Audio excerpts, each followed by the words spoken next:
तो चलिए, सब कुछ ठीक ठाक। आशा करते हैं मेरे दोस्त कि आप भी ठीक हो गए। और हम लोग क्या कर रहे थे, बीपीएससी चालीसा को देख रहे थे, और बीपीएससी चालीसा में हम लोग संविधान पढ़ रहे थे, ठीक है। और संविधान पर हमने लगभग 5 लेक्चर किया, और भाग संख्या 2 को प्रीवियस लेक्चर में हमने इन डिटेल बताए हैं, ठीक है। और यदि आप नहीं देखे हैं प्रीवियस लेक्चर तो देख करके आइएगा। आज हम लोग क्या करते हैं, संविधान की भाग संख्या 3 को देखते हैं, मौलिक अधिकार को। और आज हमारी प्रयास रहेगी कि मौलिक अधिकार स्टार्ट करें और आज ही समाप्त कर देंगे, ठीक है, इन डिटेल बताते हुए। तो बेहतर होगा मेरे दोस्त कि कॉपी पे ले लीजिएगा और साथ में लिखते चलने का प्रयास करिएगा, नहीं तो सभी बात ऊपर से गुजर जाएगी, ठीक है। तो चलिए मुद्दे की बात करता हूं, बात को नहीं बनाते हुए, ठीक है। तो चलिए हेडिंग लगा लीजिएगा मेरे दोस्त, मौलिक अधिकार, फंडामेंटल राइट, ठीक है। इन डिटेल पढ़ेंगे, जो भी बात पढ़ेंगे संविधान में, ठीक है, सवाल आएगी तो इससे बाहर नहीं जाएगी, ठीक है। मौलिक अधिकार, मौलिक अधिकार का मतलब होता है फंडामेंटल राइट, जबकि फंडामेंटल ड्यूटीज का मतलब होता है कर्तव्य।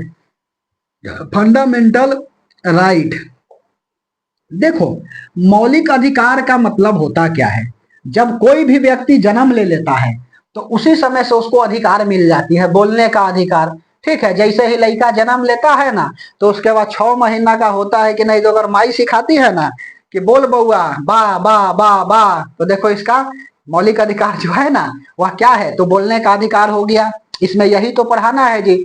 उसके बाद में सब कुछ अधिकार देता है संविधान, यही कारण है ना कि इस जन्म से मिल जाता है, इसीलिए इसको नैसर्गिक अधिकार भी बोला जाता है, ठीक है। तो लिख लो, मौलिक अधिकार को ही नैसर्गिक अधिकार बोला जाता है। नैसर्गिक अधिकार इस है, अच्छा, अधिकार बोला जाता है, ठीक है। क्यों बोला जाता है, क्योंकि जन्म के साथ ही मिल जाती है, ठीक है, लिख लीजिएगा, जन्म के साथ मिलती है, इसके कारण जन्म के साथ मिल जाती है। यही कारण है कि नैसर्गिक अधिकार जो है ना इसको बोला जाता है। अच्छा जी, यह संविधान का मैग्ना कार्टा भी कहा जाता है। मौलिक अधिकार को संविधान का मैग्ना कार्टा कहा जाता है। संविधान का मैग्ना कार्टा, मैग्ना कार्टा कहा जाता है, ठीक है। समझ में आ रही बात, अधिकार पत्र कहा जाता है, ठीक है। मैग्ना कार्टा का मतलब अधिकार पत्र। और यह शब्द का प्रयोग सर्वप्रथम बार किसने किया था, ठीक है, तो ब्रिटेन में किया गया था। ब्रिटेन के राजा 1215 ईस्वी में किए थे सर्वप्रथम बार इस शब्द का प्रयोग ब्रिटेन के राजा ने 1215 ईस्वी में किया, ठीक है। बोलिए, अच्छा, फंडामेंटल राइट जो है वह कहां से कहां तक है, यह भारतीय संविधान में अनुच्छेद नंबर, आर्टिकल नंबर 12 से लेकर के 35 तक है, ठीक है। कुल कितने हैं मौलिक अधिकार, देखो सवाल यहां से बेसिक बात है जो बताते चल रहे हैं, ठीक है। सर्वप्रथम बार इस शब्द का प्रयोग ब्रिटेन के राजा ने 1215 ईस्वी में किया। अभी कुल जो है ना संविधान में कितने मौलिक अधिकार है, हाउ मेनी फंडामेंटल राइट, ठीक है, नाउ अडेज या प्रेजेंट डेज, ठीक है। तो टोटल जो है 7 था, लेकिन अब जो है ना 6 मौलिक अधिकार रह गई है।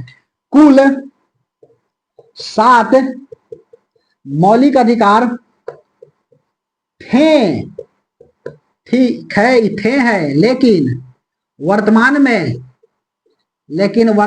में 6 मौलिक अधिकार है, ठीक है। मौलिक अधिकार है, कौन कौन है जी, तो पहला समानता का अधिकार, राइट टू इक्वालिटी, समानता का अधिकार कहां से कहां तक, यह आर्टिकल नंबर 14 से लेकर के 18 तक, ठीक है। दूसर का स्वतंत्रता का अधिकार, स्वतंत्रता का अधिकार, ठीक है, आर्टिकल नंबर 19 से लेकर के और यह 22 तक, ठीक है। 3 में क्या है, शोषण के विरुद्ध अधिकार, शोषण के विरुद्ध अधिकार, ठीक है। 23 और 24। उसके बाद में 4 धार्मिक स्वतंत्रता का अधिकार,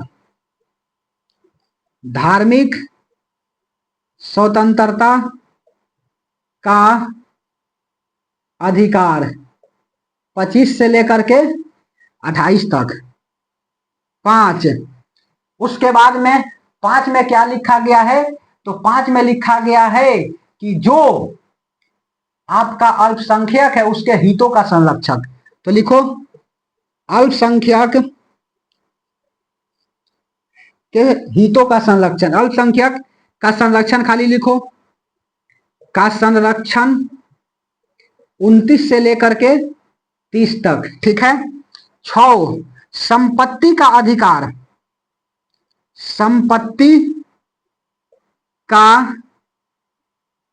अधिकार आर्टिकल नंबर 31। और 7 में संवैधानिक उपचार की अधिकार, संवैधानिक उपचार, ठीक है। यह आर्टिकल नंबर 32। यह टोटल जो है 7 फंडामेंटल राइट है, लेकिन यह जो संपत्ति का अधिकार है यहां लिखे, संपत्ति का अधिकार अब जो है ना वह मौलिक अधिकार समाप्त हो गया, ठीक है। यह कानूनी अधिकार बन गया है, ठीक है। तो लिख दो संपत्ति का अधिकार, संपत्ति का अधिकार वर्तमान में समाप्त, वर्तमान में समाप्त, ठीक है। और यह कहां पर रखा गया है समाप्त, प्लस लिखो इसको आर्टिकल नंबर 300 के ए लिखो क्लोज ब्रैकेट या क लिखो में रखा गया है, में रखा गया है, ठीक है। किस संविधान संशोधन द्वारा जो है ना संपत्ति का अधिकार समाप्त कर दिया गया, तो यह जो है ना 44वां संविधान संशोधन द्वारा संपत्ति का अधिकार जो है ना वह क्या कर दिया गया, समाप्त कर दिया गया। बात समझ में आ रही है कि 44वां संविधान संशोधन द्वारा क्या होता है, तो 44वां संविधान संशोधन द्वारा जो है ना इस अधिकार को समाप्त कर दिया जाता है। बात समझ में आ रही है, लिखो 44वां संविधान संशोधन 44th कॉन्स्टिट्यूशन अमेंडमेंट एक्ट संविधान संशोधन द्वारा समाप्त। अच्छा कब हुआ था जी 44वां संविधान संशोधन, देखो यहां पर लिखिए लो 42 कॉन्स्टिट्यूशन अमेंडमेंट एक्ट, यह होता है 1976 में और लागू हो जाता है आपका 1977, ठीक है। 1976 का एक्ट है और लागू कब होता है, तो 1977 में होता है, ठीक है। और उसके बाद में 44वां संविधान संशोधन 44th कॉन्स्टिट्यूशन अमेंडमेंट एक्ट, यह 1970 एक्ट का एक्ट है, एक्ट जो है ना 1978 का है, लेकिन लागू कब से हो गया जी, तो 1979 से क्या हो जाता है, लागू हो जाता है। तो संपत्ति का अधिकार अब पैतृक संपत्ति समाप्त होकर के अब कानूनी अधिकार बन गया है, ठीक है। समझ में आ रही है बात। आखिरकार केवल जी जैसे मान के चलो कि गवर्नमेंट सड़क बनाते आ रही है, ठीक है, समझ में आ रही है, और आपके खेत में पड़ गया सड़क, तो आप कहिएगा कि हम बनाने नहीं देंगे, तो सरकार कहेगा कि आप पैसा लीजिए जमीन का और जमीन को छोड़ दीजिए। समझ में आ रही है बात। यही कारण है कि इसका जो है ना मौलिक अधिकार से हटा करके कानूनी अधिकार बना दिया गया, ठीक है। 1978 के एक्ट द्वारा 1979 से जो है ना वह लागू हो गए और इसको कहाँ रख दिया गया, तो भारतीय संविधान के आर्टिकल नंबर 300 के ए में रख दिया गया। बात समझ में आ रही है, बोलिए। तो यह जो है ना टोटल कितने अधिकार था, 7 गो था, लेकिन अब कितना बच गया, तो अब जो है ना 6 गो बच गया, क्योंकि संपत्ति का अधिकार वर्तमान में समाप्त हो गया है, ठीक है। उसके बाद अगला लिख लीजिए, लिखना ही तो है, ये है, इसीलिए तो बोले हैं कि बेहतर होगा कि कॉपी पेन ले करके बैठिएगा और साथ में लिखते चलने का प्रयास करिएगा, ठीक है। जो इंपॉर्टेंट बात लगेगी उसी बात को लिखना है, सबको नहीं लिखना है। देखो भारतीय संविधान में आर्टिकल नंबर कौन कौन भारतीय को मिलता है, यह भी बीपीएससी पूछा हुआ है, तो लिख लो नोट में। भारतीय संविधान में, भारतीय संविधान के अनुच्छेद 15, 16, 19, 29, 30, ठीक है, याद रखना है 15, 16, 19, 29, 30 केवल भारतीय को मिलता है, केवल भारतीय को मिलेगा। ठीक है, मौलिक अधिकार में बोला गया है कि केवल 15, 16, 19, 29, 30 या किसको मिलेगा, तो यह केवल भारतीय को मिलेगा। बात समझ में आ रही है? बोलिए। अच्छा जी, ठीक है। भारतीय संविधान के अनुच्छेद 15, 16, 19, 29, 30 यह सब तो सर हम समझ गए। तो यह जो है ना मौलिक अधिकार का कुछ जो है बेसिक बात थी। अब हम लोग किस बात पे चलते हैं, तो आर्टिकल नंबर 12 से लेकर के और 35 तक है ना, तो चलिए सब आर्टिकल को देखते हैं बारी बारी से। समझ में आ रही है बातें? और उसके बाद क्या करेंगे, इसके अंदर का जो भी बात होगी इसका ऑपरेशन करते चलेंगे। ठीक है, तो यह मिटा दे। 1 मिनट बना रहिएगा, देखते ठीक ठाक आ रही है कि नहीं, नीचे कट तो नहीं ना रहा है।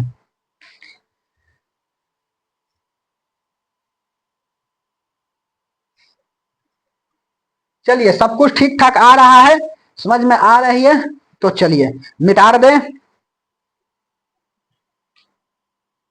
धार्मिक स्वतंत्रता का अधिकार, ठीक तो है जी।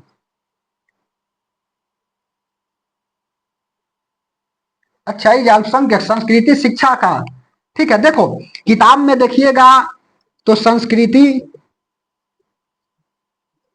शिक्षा का भी देता है, ठीक है। अल्पसंख्यक का संरक्षण मतलब संस्कृति शिक्षा अल्पसंख्यक का संरक्षण, यही ठीक है जी, गलत नहीं है। मिटा दें, बोलिए मिटा रहे। खैर, अगला है आपका अनुच्छेद नंबर 12।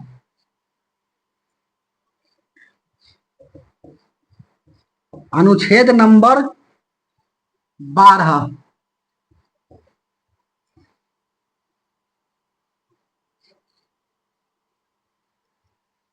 देखो आर्टिकल नंबर 12 में क्या लिखा गया है, तो आर्टिकल 12 में लिखल गई है कि मौलिक अधिकार का डिफिनेशन की चर्चा करता है, ठीक है। राज्य की परिभाषा, राज्य की परिभाषा का मतलब राज्य का स्टेट नहीं समझ जाना है। राज्य का मतलब होता है ना मेरे दोस्त, कि राज्य का मतलब होता है कि आपका क्या क्या अधिकार है। तो लिखो अनुच्छेद नंबर क्या, तो अनुच्छेद नंबर जो है ना वह लिख लीजिए आप 12। इसमें क्या लिखा गया है, लिखी जो खत तुझे, तो मौलिक अधिकार की परिभाषा की चर्चा। मौलिक अधिकार के परिभाषा, ठीक है। Definition of the fundamental right कहां पर है, तो यह जो है ना अनुच्छेद नंबर 12 में है। आर्टिकल नंबर 13, 13 में क्या लिखल गई है, सुनो।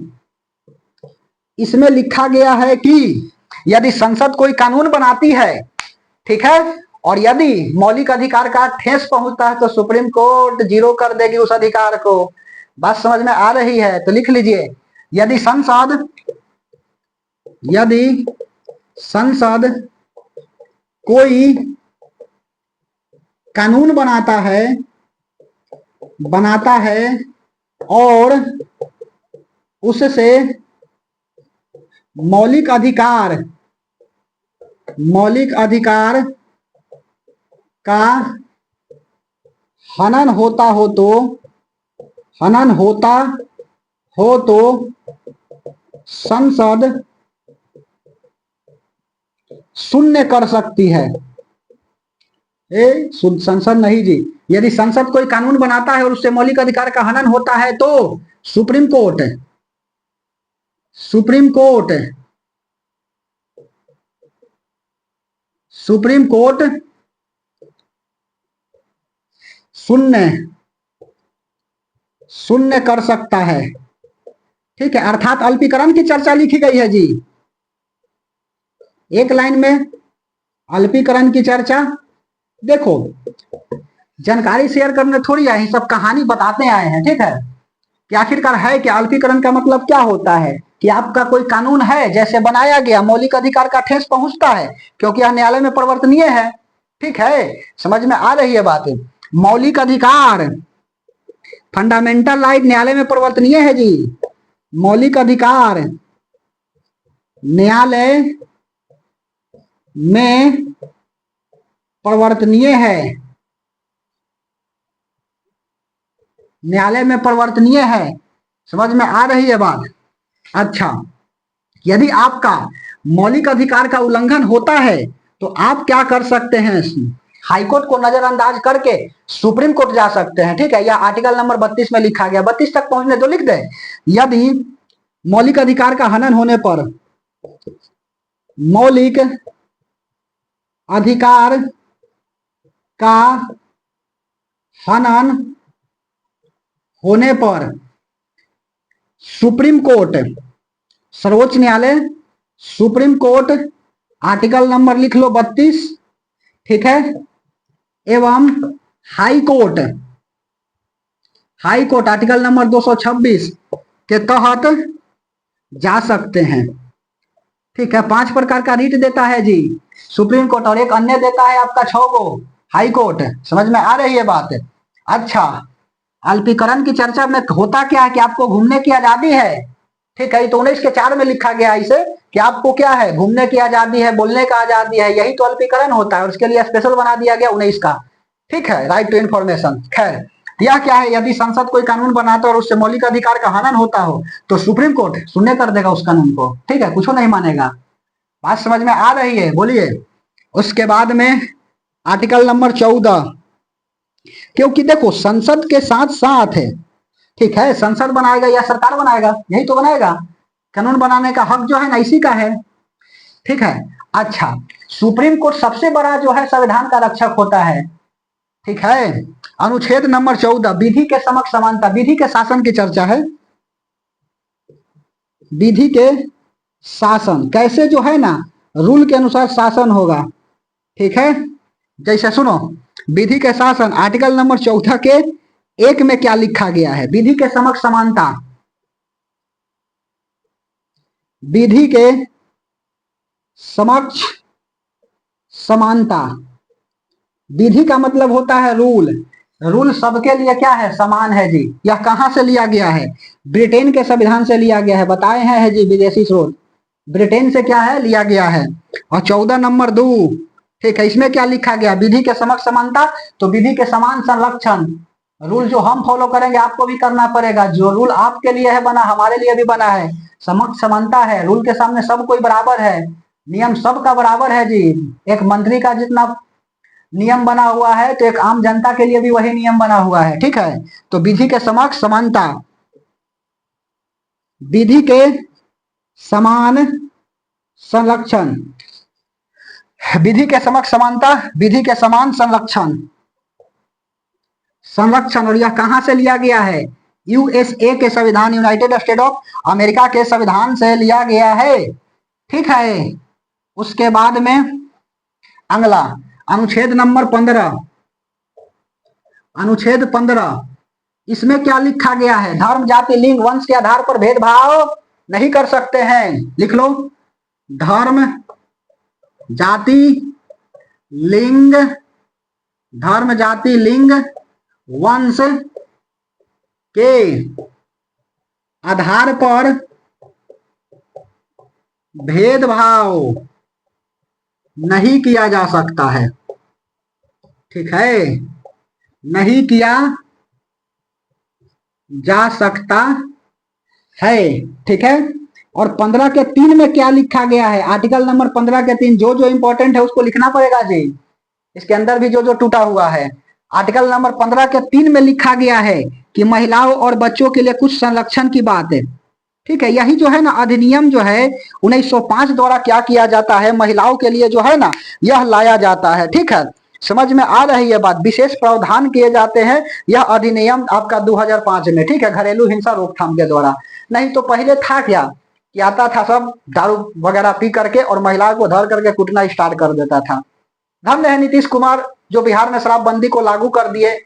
इससे फायदा क्या हो गया? देखो मेरिट इसका शराबबंदी का आपको बताते हैं कि जो पी पा करके रोड पर टहलते रहता था और नाप शराब बोलता था उससे तो छुटकारा मिली, और डिमेरिट हो गया कि शराबबंदी होने के बाद भी फिर भी शराब मिल रही है और व्यक्ति जो है ना वह नशा ज्यादा करने लगा है, ठीक है। तो यह थोड़ा सा मेरिट है तो डिमेरिट है, बात समझ में आ रही है? तो 15 के 3 में क्या लिखा है? तो जनरली 15 के 1 में देखिएगा तो मिलेगा बात, धर्म, जाति, लिंग, वंश के आधार पर भेदभाव नहीं किया जा सकता है कि आप किस धर्म के हैं, आप धर्म पूछ करके उसको से जो है ना भेदभाव नहीं कर सकते हैं। आपका जात क्या है, ठीक है, कौन सा जात है, इसके आधार पर भी भेदभाव नहीं किया जाएगा। और नेता लीग जो है ना जाति के आधार पर वोट मांगते हैं, लिंग के आधार पर महिला है पुरुष है क्या है उससे कोई मतलब नहीं है।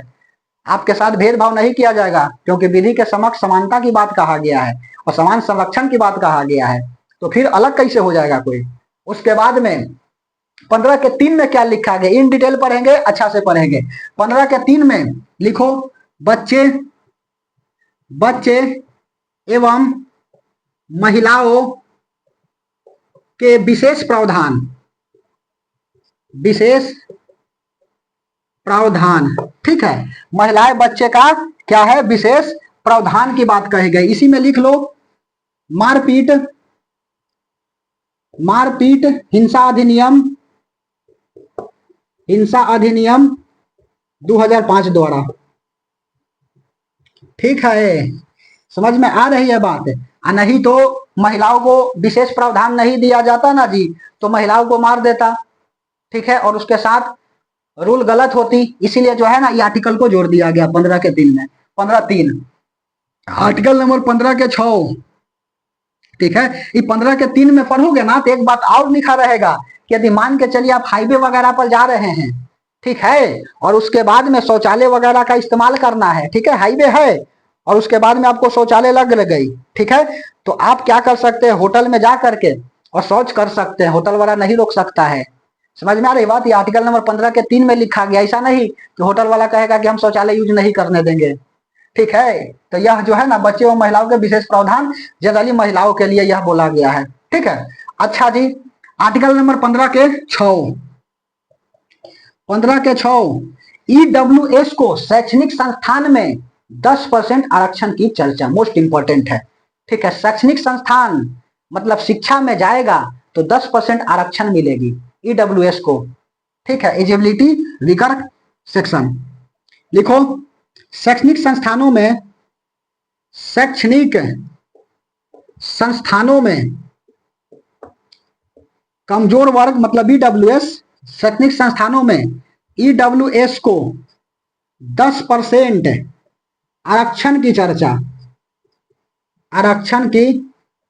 चर्चा, ठीक है। एक व्यक्ति हमसे कहा कि तुम राजनीति नहीं ना समझेगा, तो कहें कि ओ हमरा तू सिखाएगा, राजनीति हम पढ़ाते हैं, राजनीति हमको सिखाने आता है। EWS को 10% आरक्षण की चर्चा, ठीक है। उसके बाद में अनुच्छेद नंबर 16, अनुच्छेद 16 क्या है, लोक नियोजन में समानता, ठीक है, लोक नियोजन में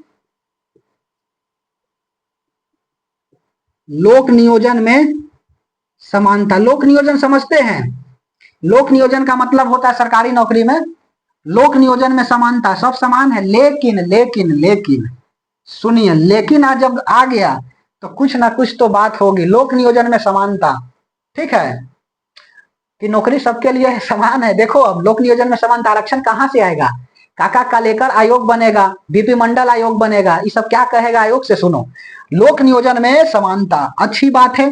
तो आर्टिकल नंबर बाबू मेरे भाई मेरे दोस्त 16 के जो है ना वह 4 में लिखा गया है सरकारी नौकरी में आरक्षण की चर्चा है, ठीक है, और 16 के 3 में लिखा गया कि राज्य अपने यहाँ निवास भर्ती शर्त को लागू कर सकती है, कि दूसरा राज्य का हम नहीं लेंगे। लिख लो 16 3 राज्य भर्ती निवास शर्त को लागू कर सकती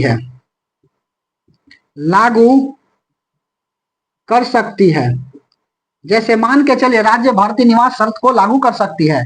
नीतीश कुमार का मन हुआ बिहार सरकार का कि हम जो है ना बिहार पुलिस का वैकेंसी, बिहार दरोगा की वैकेंसी यह निकाले और हम अदर स्टेट का नहीं लेंगे, केवल हम जो है बिहार का लेंगे, तो कोई नहीं रोक सकता है नियम, ठीक है, कि पहले हम अपना राज्य का लेंगे, बाकी सब देखेंगे कि होगा कि नहीं होगा।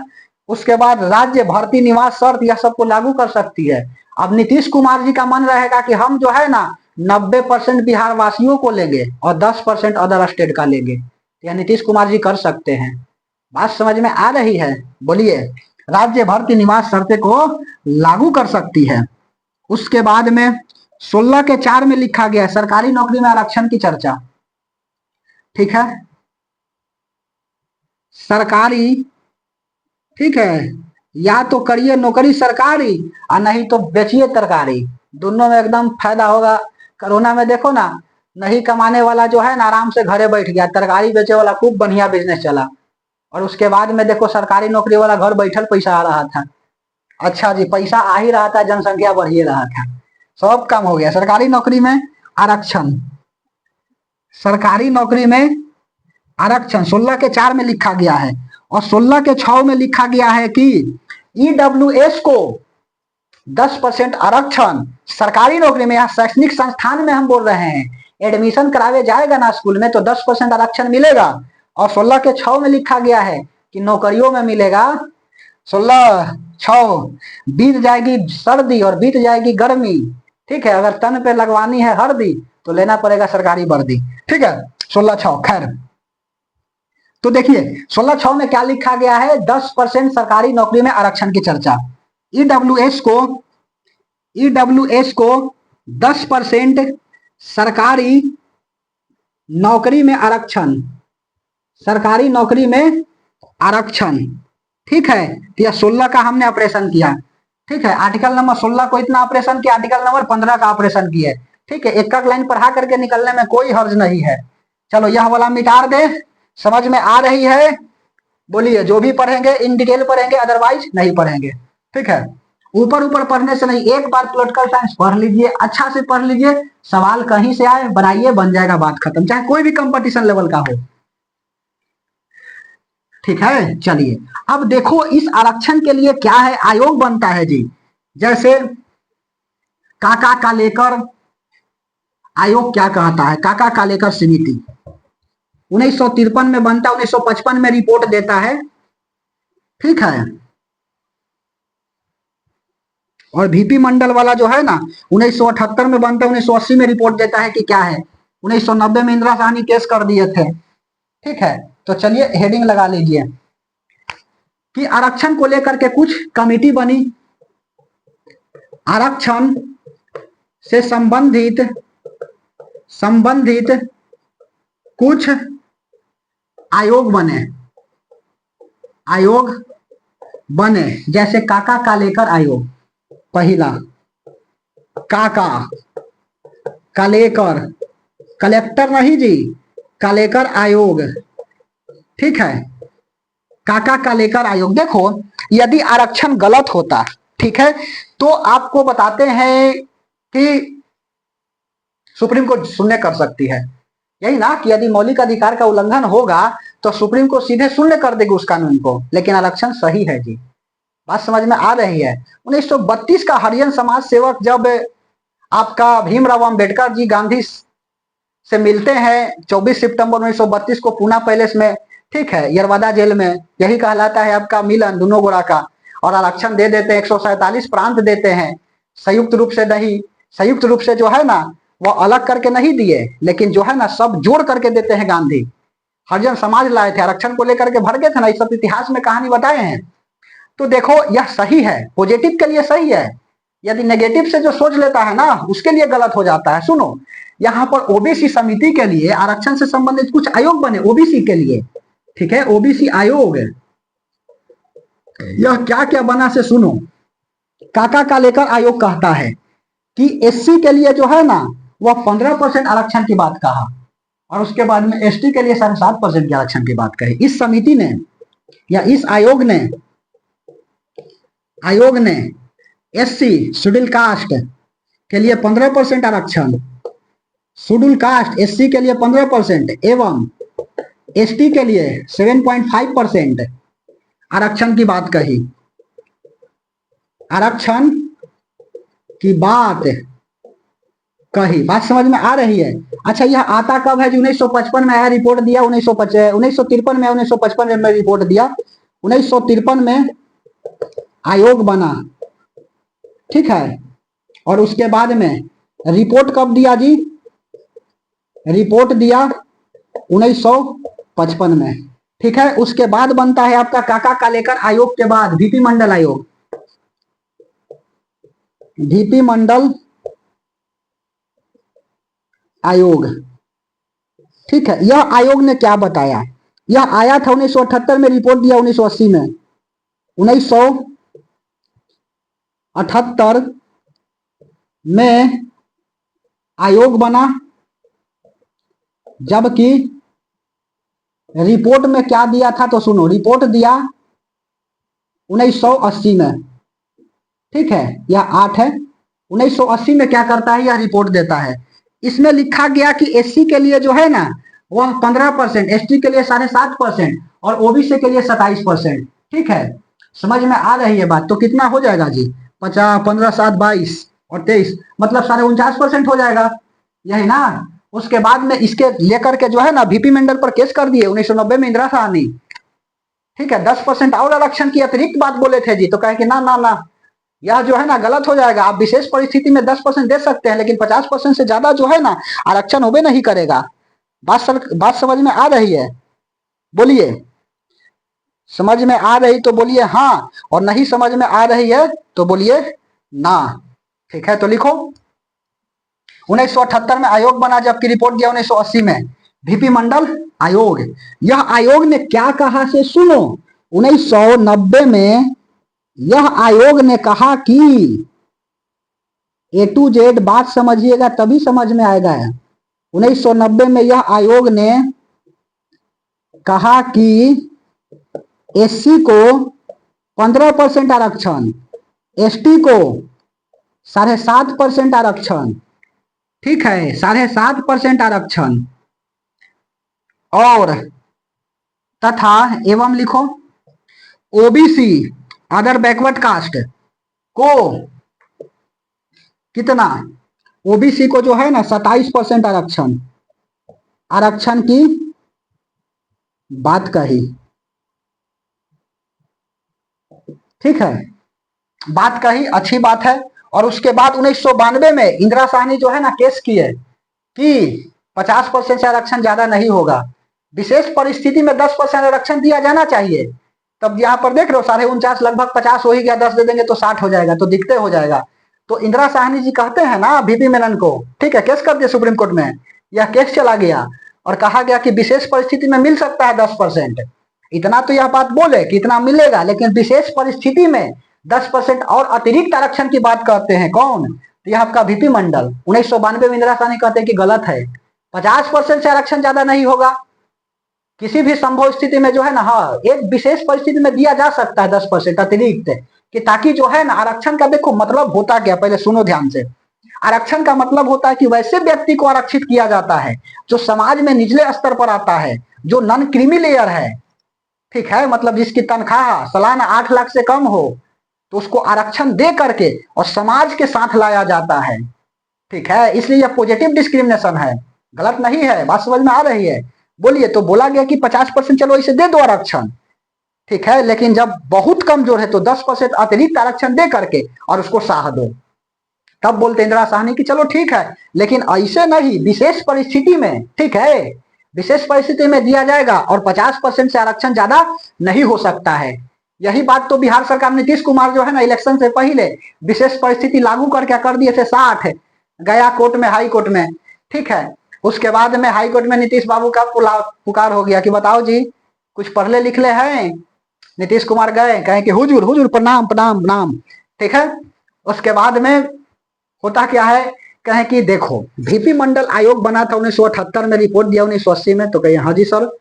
और 1990 में बोला गया कि 27% आरक्षण ओबीसी को मिलेगा, 15% एससी को मिलेगा, 7.5% एसटी को मिलेगा। तो 15, 7.5, 22 और 27 कितना हो जाएगा? तो कहा कि 49.5, तो 50 मानिए। तो हाँ, तो आप प्लस करके 10% अतिरिक्त आरक्षण काहे जोड़ रहे हैं जो संविधान लागू ही नहीं किया है? ये तो गलत है। और नीतीश कुमार को बड़ी लतार चला। ठीक है, नीतीश कुमार को फटकार लगी, नीतीश कुमार मुंह लटका करके चल आए।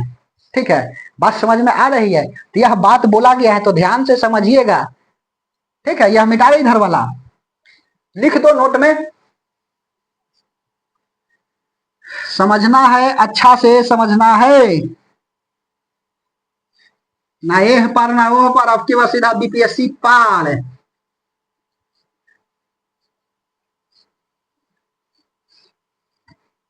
अभी रात के बज रहे हैं 1। ठीक है, ध्यान से समझते चलो। इसीलिए बोलते हैं कि इन डिटेल बता रहे हैं, तो आप कॉपी पेन लेकर के बैठिएगा, नोट में लिखो। इस बात को लेकर के 1992 में इंदिरा साहनी जो है ना, वह केस कर दिए थे और कहे कि विशेष परिस्थिति में 10% मिलेगा। ठीक है, विशेष परिस्थिति में, लेकिन 50% से आरक्षण ज्यादा नहीं।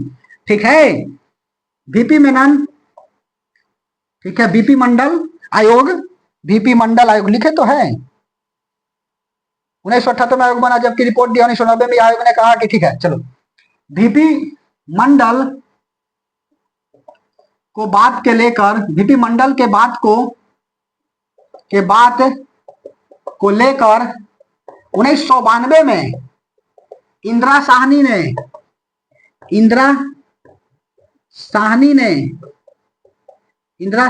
रिपोर्ट दर्ज किया। इसमें क्या लिखा गया इंदिरा साहनी वाला मामला में जी?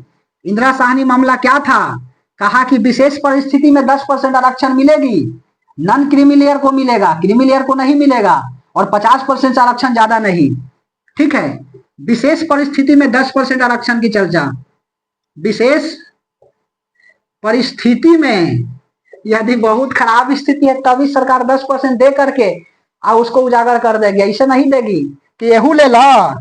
ठीक है, प्रसादी थोड़ी बदला सत्यनारायण भगवान के कि 27% जो मिल जाएगा और 10% आरक्षण। वो नीतीश कुमार यही करना चाह रहे थे कि यहाँ पर एससी 15%, 7.5%। अब कोई एससी समुदाय का है जी तो उसको दे दिया जाएगा 15% और नीतीश कुमार 10% अपन घरे से दे देंगे। ठीक है, तो सुप्रीम कोर्ट जो है ना, हाई कोर्ट पहले गए, सुप्रीम कोर्ट लटाप दिया। ठीक है, नीतीश कुमार जो है ना मुंह लटका करके चलाए हैं। विशेष परिस्थिति ध्यान से समझते चलिए। विशेष परिस्थिति में 10% आरक्षण मिलेगी, 10% आरक्षण। बहुत विशेष परिस्थिति होगा तब 50% से आरक्षण ज्यादा नहीं, 50% से आरक्षण ज्यादा नहीं। ठीक है, क्या है? आरक्षण नहीं है।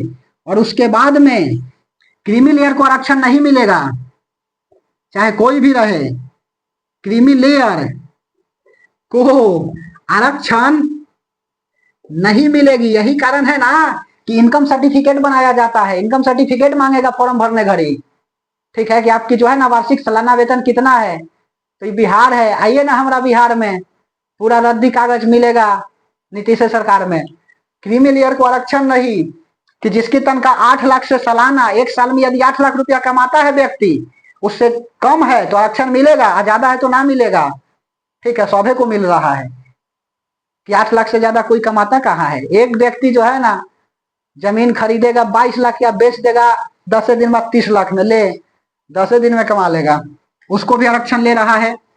क्रीमी लेयर को आरक्षण नहीं। क्रीमी लेयर का मतलब क्या होता है सुनो, जिसकी वार्षिक वेतन, सालाना वेतन, वार्षिक वेतन 8 लाख रुपया से ज्यादा हो। ठीक है, ज्यादा हो, इसको आरक्षण नहीं मिलेगा। जिसके 8 लाख से कम है, साल में 8 लाख रुपया से कम कमाता है, तब उसको आरक्षण मिलेगा। ठीक है, तो यह जो है ना हमने क्या किया, 16 का ऑपरेशन किया। ठीक है, आर्टिकल नंबर 16 का। उसके बाद में अनुच्छेद नंबर 17, अस्पृश्यता का अंत। अस्पृश्यता का अंत, अस्पृश्यता का अंत का मतलब है कि छुआछूत का अंत। छुआछूत लिखो, छुआछूत। ठीक है, इसी के कारण जो है ना 1989 में एसटी समुदाय के लिए क्या बनता है, ठीक है, अनुसूचित जाति और अनुसूचित जनजाति के लिए मामला बनता है, आयोग बनता है। और कहा जाता है कि यदि उसको जो है ना छुआछूत करके यदि उसका हनन करता है मौलिक अधिकार का, तो संविधान कहता है कि दरोगा साहब आएंगे और बिना बताए हुए आपको गिरफ्तार कर लेंगे।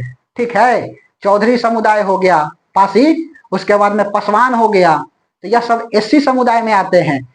और भी आ जाएंगे नीचे एसटी समुदाय में, धोबी वगैरह। तो यह सब जो है ना, यदि मान के चलिए इसको जो है ना कहेगा कि तू जो है ना पासी है, और उसका जो है ना समाज में मौलिक अधिकार का हनन होगा, और जा करके यदि एफआईआर कर देता है, नहीं भी करेगा ना, और यदि पता चल गया, ठीक है, तो दरोगा जी यह नहीं आएंगे कि आपके ऊपर एफआईआर हुआ है कि नहीं हुआ है। ठीक है, यदि कह देता है तो बिना एफआईआर दिखाए आपको अरेस्ट कर लिया जाएगा, कस्टडी में ले लिया जाए। कस्टडी और अरेस्ट अलग है जी। कस्टडी का मतलब होता है हिरासत में लेना, अरेस्ट का मतलब होता है गिरफ्तार करना। नियम कहता है ना, गिरफ्तारी से संरक्षण 22 में भी पढ़ा रहे हैं कि आपको पुलिस तब तक गिरफ्तार नहीं करेगी जब तक आपके ऊपर एफआईआर नहीं हो। लेकिन 1989 के एक्ट जो है ना, आयोग बनता है एससी एसटी समुदाय के लिए, और इसमें पुलिस जो है ना बिना एफआईआर दिखाए हुए आपको गिरफ्तार कर लेगी, आप कुछ नहीं कर सकते हैं। ठीक है, यही अप्रियता का अंत है, छुआछूत का अंत है। लिखो 1989 एक्ट के अनुसार, एक्ट के अनुसार, ठीक है, इसी के लिए बना था जी। 1989 एक्ट के अनुसार पुलिस बिना, ठीक है, एफआईआर गिरफ्तार कर सकती है, गिरफ्तार कर सकती है। ठीक है, अस्पृश्यता का अंत। यह स्पेशल बना था किसके लिए जी? तो एससी और एसटी समुदाय के लिए। ठीक है, अनुसूचित जाति और जनजाति के लिए। ठीक है, ये अनुसूचित जाति है, जनजाति में आता है एसटी वाला। अच्छा जी, यह बात समझ में आ रही है। अनुच्छेद नंबर 18 उपाधियों का अंत, यहां लिखे अनुच्छेद नंबर 18 उपाधियों का अंत, उपाधियों का अंत। आप अपने नाम के साथ महाराजा, धीराज, सराय बहादुर, ठीक है, यह सब नहीं लगा सकते हैं। लिखो नाम के साथ, नाम के साथ राय बहादुर, ठीक है, महाराजा, महाराजा धीराज नहीं लगा सकते हैं। ठीक है, नाम के साथ राय बहादुर, महाराजा धीराज नहीं लगा सकते हैं। ठीक है, नहीं लगा सकते हैं। समझ में आई बात? यह सब जो है ना उपाधियों का अंत है। भारत रत्न यह सब लगा सकते हैं। ठीक है, समझ में आ रही बात? यह आर्टिकल नंबर 18 में लिखा गया है। ठीक है, जैसे कि मान के चलो हमने लिखा महाराजा राव साहब, तो राव साहब लिखो, कोई दिक्कत नहीं है, लेकिन महाराजा राव साहब लिख दिए तो यह आपको संविधान का हनन है जी, आप संविधान का हनन कर दिए। ठीक है, महाराजा नहीं लगा सकते आर्टिकल नंबर 18 के साथ। ठीक है, धीराज राव साहब नहीं लगा सकते हैं। ठीक है, अच्छा, लेकिन यह वाला लगा सकते हैं, जैसे कि आपका भारत रत्न, ठीक है, नोबेल प्राइज सब लगा सकते हैं। ठीक है, खैर यह अनुच्छेद नंबर 18 है, मिटा दे, हेडिंग लगा लीजिए अनुच्छेद नंबर 19, मिटा रहे। देखो अभी 12 से 19 पर पहुंचे हैं जी। खाली आर्टिकल बताना होता तो निकल गए रहते, अब तक कहां तक निकल गए होते, 35 तक पहुंच गए होते, खत्म हो जाता। लेकिन यह भी बात है कि अब एकरा से अंदर से भी जा करके पूछेगा तो बन जाएगा। अब इसके बाद पूछने का करेगा।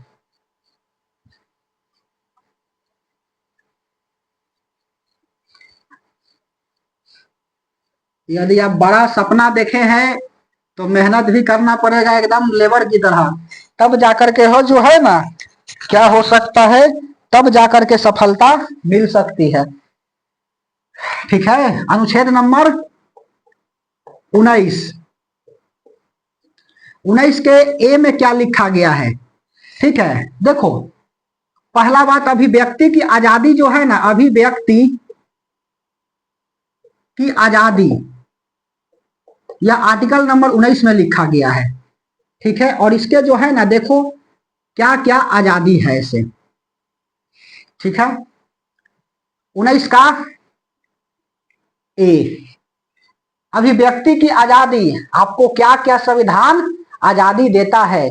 ठीक है, तो देखो 19 के 1 में लिखा गया है राइट टू इंफॉर्मेशन, सूचना का अधिकार, सूचना का अधिकार, RTI, राइट टू इंफॉर्मेशन। ठीक है, सूचना का अधिकार, मंत्री के पुतला फूकने का अधिकार, नाराबाजी करने का अधिकार, हाय हाय, ठीक है, यह कर सकते हैं आर्टिकल नंबर 19 के 1 के तहत।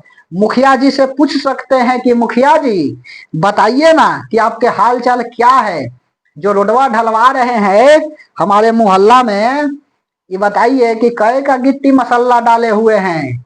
आपका यह दायित्व तो बनता है उनसे पूछना। Right to information article number 19 के 1 कहता है, और मुखिया जी को बताना पड़ेगा कि कितना का मसाला डला रहा है और कितना का गिट्टी डला रहा है। ठीक है, समझ में आ रही है? बोलिए। और यदि ऐसा नहीं करते हैं तो आप उसके ऊपर कार्रवाई करिए एसडीओ ऑफिस जा करके। ठीक है, एसडीओ साहब जो है ना उनका, समझ रहे हो ना। खैर, सूचना का अधिकार, राइट टू इंफॉर्मेशन। अच्छा जी, पुतला फूकने का अधिकार, नाराबाजी करने का अधिकार, नाराबाजी करने का अधिकार, करने का अधिकार, किसी को गाली बकने का अधिकार नहीं दिया है। ठीक है, ऐसा ना कि किसी को गाली बक दीजिएगा। ठीक है, एक बार की बात है ना कि एक बच्चा की मोहल्ला में एक व्यक्ति गाली सिखा रहा था। ठीक है, कि ऐसे ऐसे गाली बको, उसी व्यक्ति को गाली देकर के भाग गया। ठीक है, सूचना का अधिकार, राइट टू इंफॉर्मेशन, नाराबाजी करने का अधिकार, पुतला फूकने का अधिकार, पुतला फूकने का अधिकार। ठीक है, यह सब आर्टिकल नंबर 19 के 1 में लिखा गया है। 19 के 2 में क्या लिखा गया है? बिना हथियार सभा करने की आजादी, बिना हथियार सभा करने की आजादी, सभा करने की आजादी। ठीक है, कि आप जो है ना क्या कर सकते हैं, बिना हथियार सभा कर सकते हैं। ठीक है, क्योंकि यहाँ कोई नहीं बोलेगा, क्योंकि रंगदारी बिना राइफल के चलेगा। ठीक है, कोई बोले ना हितवा इतना छैले बानी, रंगदारी बिना राइफल के चलैले बानी। ठीक है, समझ में आ रही है बात? राइफल का यूज केवल खूंटा ठोकने के लिए किया जाता है। समझ में आ रही है? तो यह भारतीय संविधान जो है ना क्या करता है, अधिकार देता है आपका आर्टिकल नंबर 19 के 2 में कि आप क्या कर सकते हैं, बिना हथियार सभा कर सकते हैं। ठीक है, समझ में आ रही है बात? बिना हथियार सभा करने की आजादी। संगठन बनेगा एक बाद बिना हथियार के बल पर ही।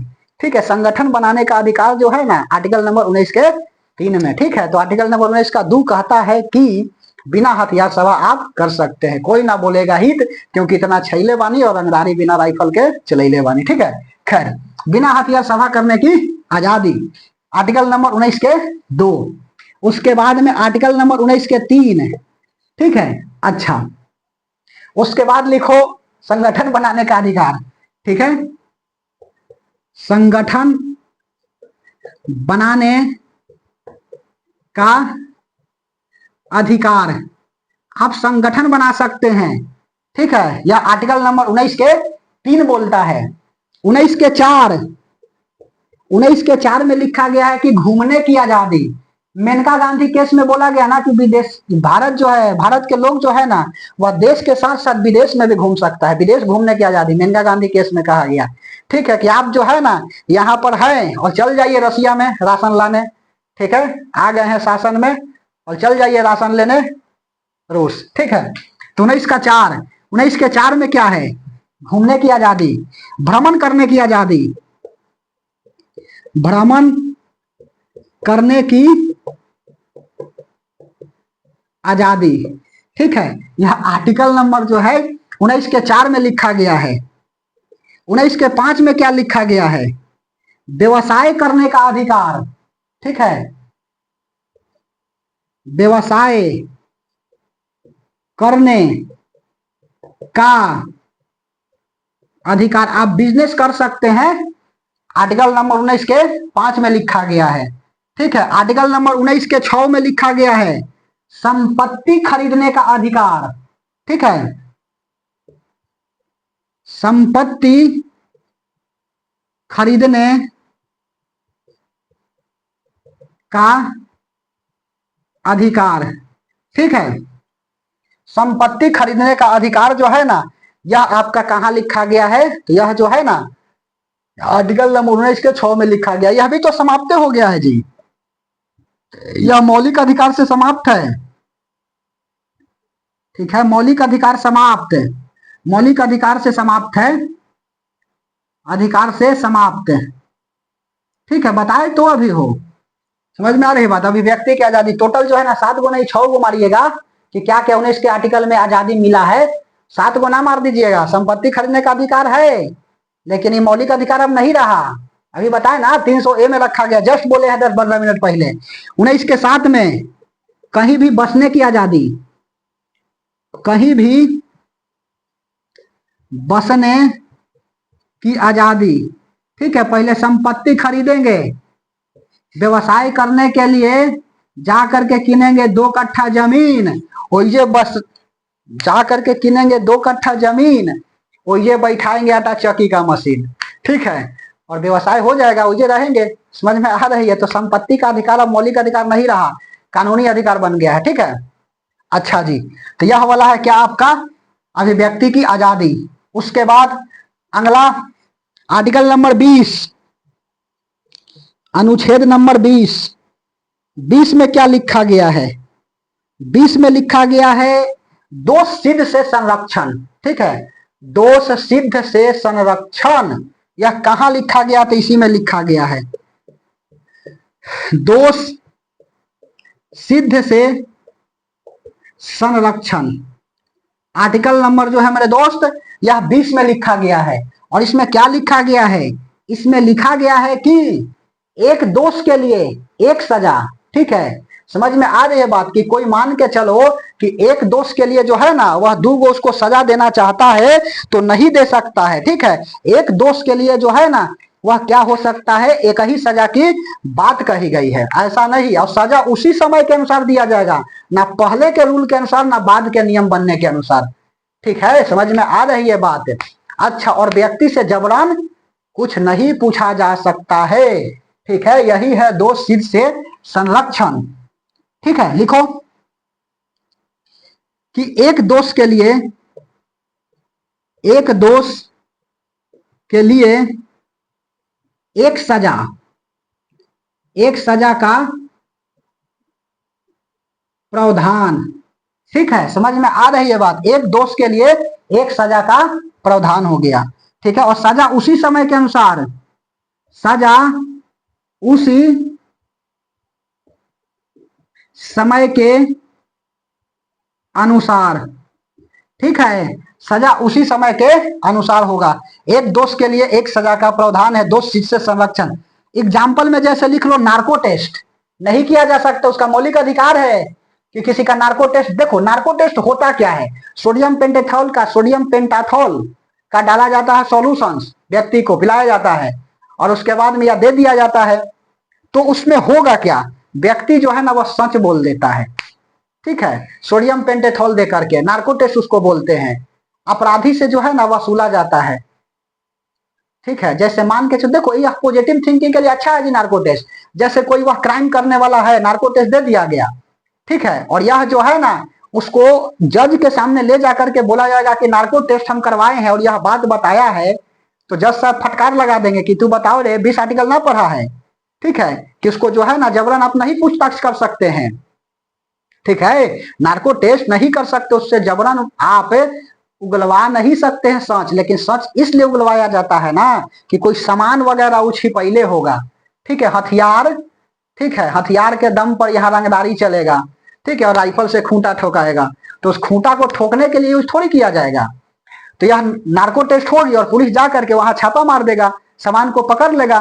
ठीक है, तो इससे नार्को टेस्ट से यह फायदा होती है। लेकिन यह जो है ना किसी व्यक्ति से नार्को टेस्ट करवा रहा है, ठीक है, या किसी व्यक्ति का कर रहा है, तो यह जो है ना उसका अधिकार नहीं है। तो लिख लो एग्जाम्पल में नार्को टेस्ट, यह आर्टिकल नंबर 20 में लिखा गया है। नार्को टेस्ट सोडियम पेंटेथॉल का इसमें डाला जाता है, सोडियम पेंटाथॉल का सॉल्यूशन होता है। ठीक है, नार्को टेस्ट में जो है ना बस क्या होता है कि सच्चाई उगलाया जाता है, और क्या, व्यक्ति को नशा में करके।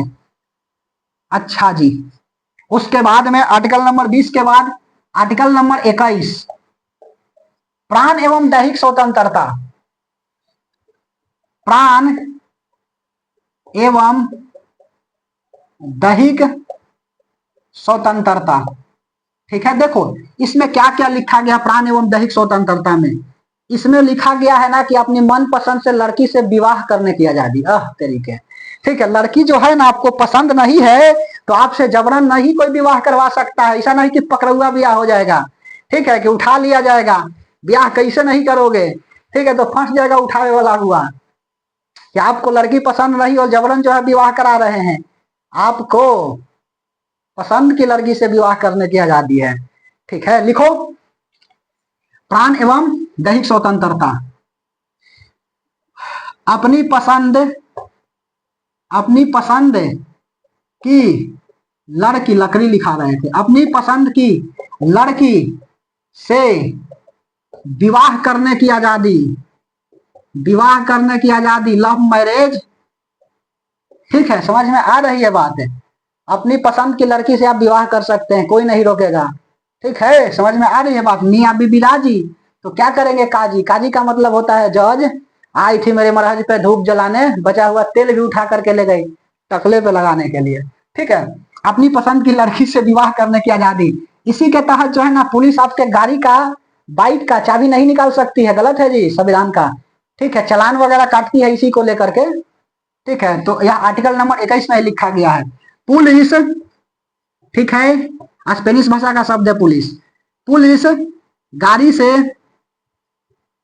गाड़ी से चाबी नहीं निकाल सकती है, नहीं निकाल सकती है। ठीक है, यह आर्टिकल का उल्लंघन है। और लिखो इसी के तहत पुलिस गाड़ी का चालान काटती है, चालान काटती है। ठीक है, उसके बाद में नोट में लिखो 21A बना था आर्टिकल। देखो संविधान का 86वां संविधान संशोधन 2002 द्वारा, इंपॉर्टेंट है। ठीक है, 6 से 14 साल के बच्चे को अनिवार्य रूप से शिक्षा की प्रावधान किया गया है। ठीक है, आर्टिकल नंबर 21 के ए यह जोड़ा गया 86वां संविधान संशोधन 2002 द्वारा जोड़ा गया। 86 से यह एक बार नहीं, 75 बार पूछा है बीपीएससी। हाँ, गिन के 75 बार, 74 और 75। ठीक है, 69, 70, 71, 72, 73, 74, 75। ठीक है, सुनिए 21A 86वां संविधान संशोधन 86वां संविधान संशोधन 2002 द्वारा जोड़ा गया। ठीक है, इसमें क्या लिखा गया है जी, 6 से 14 वर्ष के बच्चे को अनिवार्य शिक्षा की बात कही गई है। 6 से 14, यह सवाल आया है कै साल के बच्चा। 6 से 14 वर्ष के बच्चों का अनिवार्य रूप से शिक्षा का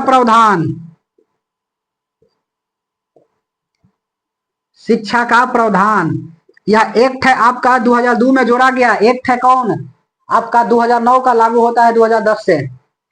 एक्ट है 2009 का और लागू हो गया 2010।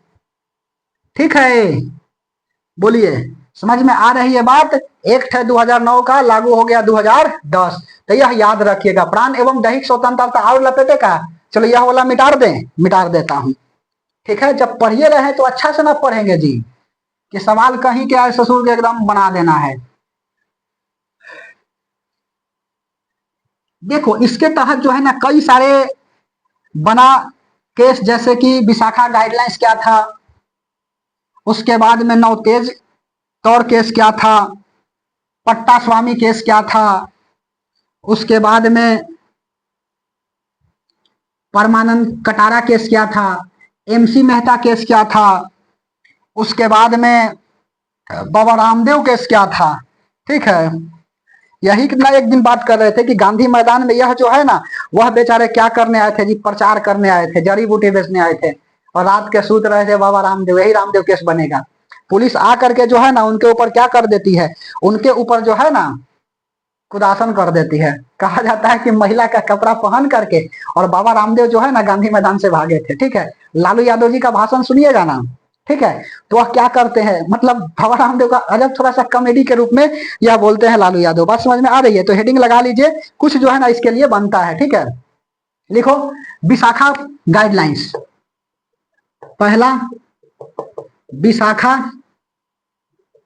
Guidelines, guidelines. ठीक है, यह क्या है? कार्यस्थल पर महिलाओं को यौन शोषण रोकने के लिए बना था 1997 में। कार्यस्थल पर, कार्यस्थल पर महिलाओं का यौन शोषण रोकने के संबंध में, रोकने के संबंध में विशाखा गाइडलाइंस।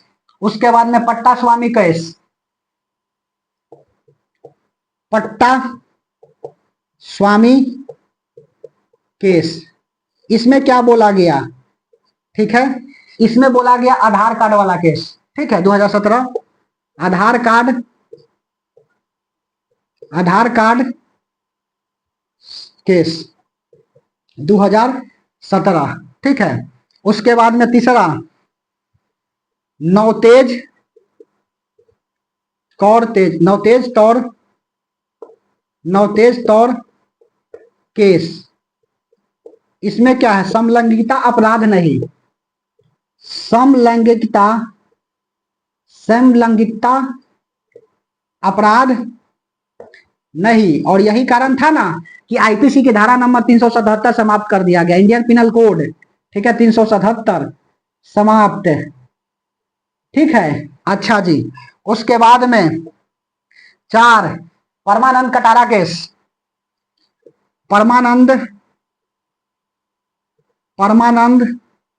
कटारा केस 2008 का। सही समय पर इलाज, सही समय पर, ठीक है, सही समय पर क्या हो गया? इलाज। उसके बाद में 2008 में कि आप जो है ना, मान के चलिए किसी व्यक्ति का एक्सीडेंट होता है, ठीक है, और उसके बाद आप उसको लेकर के जा रहे हैं इलाज करवाने, और इलाज करवाने के दरमियान जो है उसकी मृत्यु हो गई। घर वाला को पता नहीं है कि हमारे क्या हुआ है, घर के मेंबर को, और मर जाता है। ठीक है, तब क्या हो जाता है? मरता है कि नहीं, तो आपके ऊपर कोई केस वगैरह नहीं होगी। ठीक है, यह परमानंद कटारा केस 1989 द्वारा बोलेगी, शायद अभी 2008 लिख दिए हैं। ठीक है, तो विजय शर्मा केस था, उसमें बोला गया ना विजय शर्मा केस में कि आप जो है भ्रूण का जांच नहीं करवा सकते, गर्भ में बच्चा पल रहा है, लड़का है या लड़की है। 1996 पंजाब बनामवाद, ठीक है, पंजाब ज्ञानवाद, या 1996 का केस आया था। इसमें बोला गया था ना कि आपको मरने में जीने में मरने का अधिकार नहीं दिया है। ठीक है, और आपको संविधान जो है ना, यह प्राण एवं दैहिक स्वतंत्रता वही बात बोली गई है कि आपको संविधान जीने का अधिकार तो दिया है, लेकिन जीने में मरने का अधिकार नहीं दिया है। ठीक है, कि आप जी रहे हैं तो ऐसा नहीं कि आप अपना जो है ना आत्महत्या कर लीजिएगा, पुलिस पकड़ेगी ना तो समझा देगी। ठीक है, यही तो बोला गया ज्ञानवाद पंजाबवाद, ठीक है, केस में 1996 का, कि आप जो है आत्महत्या नहीं कर सकते हैं। ठीक है, 1996 का यह केस बना था। इसी के समय जो है ना, इसी में लिखा गया है ना प्राण एवं दैहिक स्वतंत्रता में कि पुलिस के समय दिया गया गवाही साक्ष्य नहीं माना जाएगा। ठीक है, जैसे मान के चलो कि यदि पुलिस आके आपको पूछती है ना कि बताइए जी इसका जो है ना सर किसने फोड़ा, तो कहिएगा एकदम आराम से कि सर हमने फोड़ा है। और क्या, काहे सिर फोड़ दिए? तो सर हम सिर पर थोड़ी मारे थे, प्रहार किए थे उसी के ऊपर, लग गया उसके सिर के ऊपर, बेल फट गया। अब हमरा क्या पता, हम अपने बचाव के लिए मारे, ठीक है, तो उसका सिर फट गया, अब हमको क्या पता, क्योंकि पुलिस के सामने दिया गया गवाही साक्ष्य नहीं माना जाएगा। जज के सामने दे दीजिएगा तो दिक्कत हो जाएगा जी। ठीक है, क्योंकि कोर्ट जो है ना, यदि किसी व्यक्ति को सजा तब तक नहीं सुनाती है ना जब तक कि वह जो है ना दोषी करार नहीं हो जाए। ठीक है, इसी के कारण है ना कि 14 दिन जो है ना वो सीधा भेज देते हैं जज में कि जुडिशियल कस्टडी में लो, ही बता रहे हैं। और इसे 14 दिन भेजते हैं ना जैसे कि लगता है कि ससुराल भेज रहे हैं। ठीक है जी, 14 दिन जेल में भेज रहे हैं, ससुराल थोड़ी भेज रहे हैं। क्या हाँ, नया एकदम शादी विवाह हुआ है, नई नई औरत है, और उसके बाद में नया नया साली सराज है। ठीक है, जाएंगे तो एकदम पूरा बना करके मिलेगा। ठीक है, खाएंगे और मोटा जाएंगे ऊपर हाथ से। 14 दिन भेजते हैं एकदम जेल में, लगता है कि ससुराल भेज रहे हैं। खैर, तो यही में बोला गया ना कि पुलिस के समय दिया गया गवाही साक्ष्य नहीं माना जाएगा, और जज के सामने दे दीजिएगा तो साक्ष्य माना जाएगा। ठीक है, खैर सही समय पर इलाज यह 1989 का अधिनियम था। ठीक है, और यह जो है ना आधार कार्ड वाला केस 2017 का था।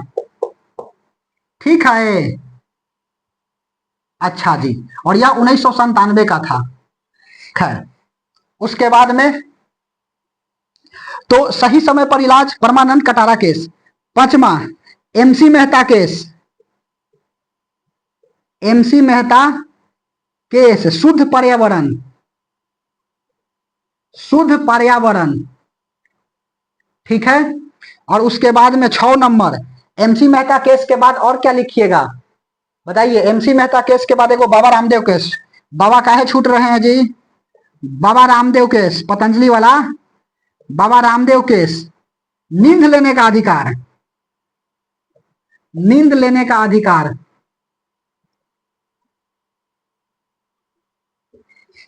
नींद लेने का अधिकार जो है ना, यह बाबा रामदेव केस में बोला गया। बाबा रामदेव जो है ना गांधी मैदान में जड़ी बूटी बेचने आए थे, पुलिस आया था, योगासन कराने के बजाय जो है ना कुदासन करवा दिया। चल गया सुप्रीम कोर्ट, कहे कि देखिए महोदय हम तो नींद ले रहे थे।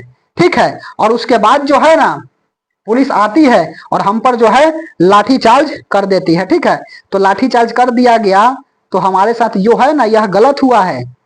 ठीक है, कि हम तो सूतल थे, हमारा अधिकार है, हमारा मौलिक अधिकार है कि हम सूतेंगे। ठीक है, के बोलेगा हो कि हम नींद ले रहे हैं?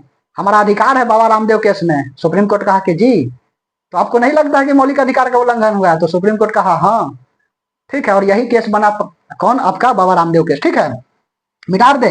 इसी के तहत जो है ना केजरीवाल जी का जब गिरफ्तारी होता है ना, तो पुलिस कहता है कि मोबाइल का पासवर्ड बताओ। ठीक है, तो केजरीवाल जी पढ़े लिखे हैं जी, कहते कि हम काहे बताएं, हमारा ये स्वतंत्रता है, मौलिक अधिकार है, ना बताएंगे, बात खत्म। आप जबरन उससे वसूली नहीं करवा सकते हैं, नहीं उगलवा सकते हैं शौच। ठीक है, इसलिए कहा कि हमको पासवर्ड नहीं पता है, स्मार्टफोन रख लेते। अब उसका प्राइवेसी जो है ना मांगा गया, तो बोला एप्पल कंपनी ना कि हम तो इसी के लिए जाने जाते हैं और प्राइवेसी तोड़ा दे देंगे, और उसका लॉक तुरेगा तो खत्म हो जाएगा, क्या था उसमें नहीं था। यही है प्राण एवं दैहिक स्वतंत्रता। अर्थात यह कहता है कि पुलिस के सामने दिया गया गवाही साक्ष्य नहीं माना जाएगा। ठीक है, पुलिस जो भी पूछे, हाँ एकदम किए हैं। ठीक है, पुलिस यदि आपको गिरफ्तार करने आती है ना, तो उससे पहले आप चल जाइए और एंटीसिपेटरी बेल ले लीजिए, अग्रिम जमानत। ठीक है, 14 दिन के लिए जज साहब दे देते हैं, वकील रखिएगा 500 रुपया का, और उसके बाद में जज क्या करता है, एंटीसिपेटरी बेल दे देता है, अग्रिम जमानत। झगड़ा लड़ाई हुआ और उसके बाद में रिपोर्ट बनवा लिए, सरकारी अस्पताल बैंक वगैरह में जाकर के टाटा हाई वाई करके निकल रहे हैं, और उसका टाइमिंग याद रखिए कि अभी झगड़ा हुआ था महोदय, तो देखिए वहां पर हम उस समय मौजूद था, उसका सीसीटीवी कैमरा जो है ना देखा जाए, देखा जाएगा जी। ठीक है, वह तो एक सबूत बनेगा। आप पूजा कटवा लीजिए जाकर के सरकारी अस्पताल में, कुछ का इलाज का बहाना बनवा करके, और रात का हुआ है तब क्या होगा जी? तो आप चल जाइए वहां से कि जा रहा है थाना में, तो आप जा करके, और कोर्ट तो रात में बंद रहता है, तो आप 0 FIR कर लीजिए उससे पहले कि देखिए हमको फंसाया जा रहा है। ठीक है, और अगले दिन जो है ना पुलिस आपके यहाँ आएगी, तब तक अगले दिन जा करके आप एंटीसिपेटरी बेल ले लीजिए। ठीक है, क्योंकि पुलिस के द्वारा दिया गया गवाही साक्ष्य नहीं माना जाता है। ठीक है, समझ में आ रही ना बात? यही अग्रिम जमानत में क्या होगा कि अग्रिम जमानत ले लीजिएगा एंटीसिपेटरी बलना कोर्ट से, जज साहब वहां दे देते हैं, क्योंकि वहां उस समय जो है ना व्यक्ति नहीं होता है जिससे झगड़ा हुई होती है। वकील के कहने पर जज साहब दे देते हैं कि 14 दिन में साबित तो करिए देगा निर्दोष अपने आप को, और पुलिस आएगी, कहिएगा कि हाँ हम ही तो मारे हैं, और उसके बाद में आपको दिखाएगा FIR हुआ है, गिरफ्तार करने आएगी। ठीक है, तो आप FIR दिखाने से पहले जो है ना अग्रिम जमानत दिखा दीजिएगा, एंटीसिपेटरी बेल। पुलिस कहेगी ना कि दाहिने मुड़ और बाएं चल। ठीक है, बाएं चलना है, समझ में आ रही है? तो यह जो है ना प्राण एवं दैहिक स्वतंत्रता इंपॉर्टेंट है, आर्टिकल नंबर 21। ठीक है, मिटा दें। चलिए, तो पुलिस के सामने दिया गया गवाही साक्ष्य नहीं माना जाएगा। अगला आर्टिकल नंबर 22 गिरफ्तारी से संरक्षण। आर्टिकल नंबर 22 गिरफ्तारी से संरक्षण। सुनो इसमें है क्या? गिरफ्तारी से संरक्षण आर्टिकल नंबर 22 मिटारे, मिटार तो देवे किए जी। यहाँ पर 1 अप्रैल 2010 से लागू होता है, पूरा डेट लिखना है तो लिख लो, ठीक है। गिरफ्तारी से संरक्षण, आर्टिकल नंबर 22,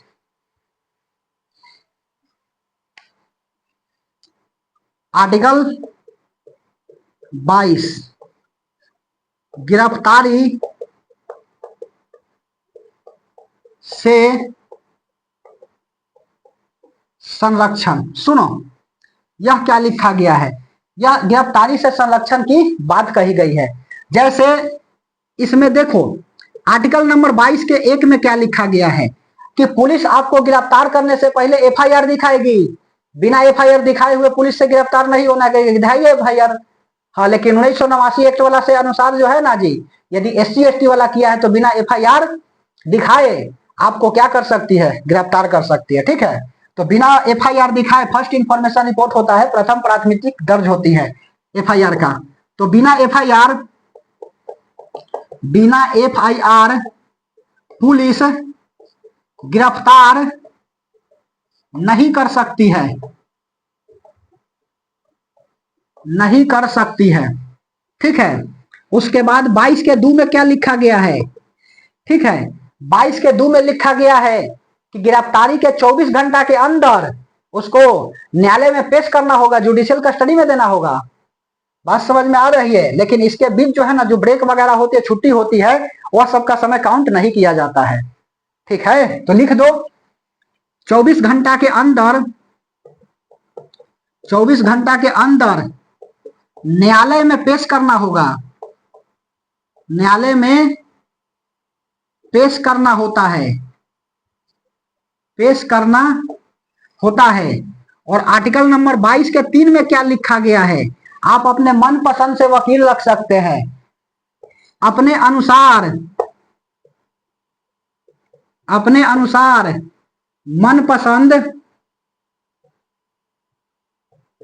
मनपसंद वकील रख सकते हैं, ठीक है, ठीक है। और यही वकील एडवोकेट के कहने पर जज साहब क्या कर देंगे, या तो जेल दे देंगे या ना तो बेल दे देंगे, ठीक है। आज जेल होगा, कल बेल होगा, परसों से वही खेल होगा, ठीक है।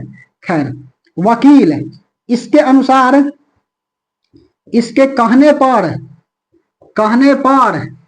ठीक है, न्यायाधीश, जज महोदय, जज साहब, न्यायाधीश इसके कहने पर न्यायाधीश बेल देंगे या तो टेल देंगे, ना बेल देंगे, ठीक है, बेल देंगे या जेल देंगे, ठीक है। समझ में आ रही है बात। सुनो, इसके कहने पर न्यायाधीश बेल देंगे या जेल दे देंगे, ठीक है, टेल देंगे नहीं होगा। अच्छा जी, सुनो, जेल देंगे तो 14 दिन के जुडिशियल कस्टडी में भेज देंगे, ठीक है। 14 दिनों के लिए, 14 दिनों के लिए जज साहब न्यायिक हिरासत में, न्यायिक हिरासत में टेल देंगे, ठीक है। समझ में आ रही है बात, बोलिए। तो 14 दिनों के लिए जज साहब जो है ना, न्यायिक हिरासत में टेल देंगे जी, 1 मिनट, न्यायिक हिरासत में देंगे, न्यायिक हिरासत में भेज देंगे, ठीक है। देखो कोई वर्ड को बोलोगे तो वहां पर आकर के जो है ना वो लिखता है। खैर 14 दिनों के लिए, इसीलिए पॉजिटिव थिंकिंग रखना है। अच्छा जी, तो इसके कहने पर न्यायाधीश बेल दे देंगे या जेल दे देंगे, ठीक है। 14 दिनों के लिए जज साहब न्यायिक हिरासत में भेज देंगे। 14 दिन ऐसे या हो सकता है, यहां पर लगा दीजिएगा, या तो जेल देंगे या नहीं तो बेल दे देंगे। 14 दिन के लिए न्यायिक हिरासत में भेज देंगे कि देखो इसको 14 दिन बाद देखा जाएगा। इसे भेज रहे हैं जैसे लगता है कि ससुराल भेज रहे हैं जी।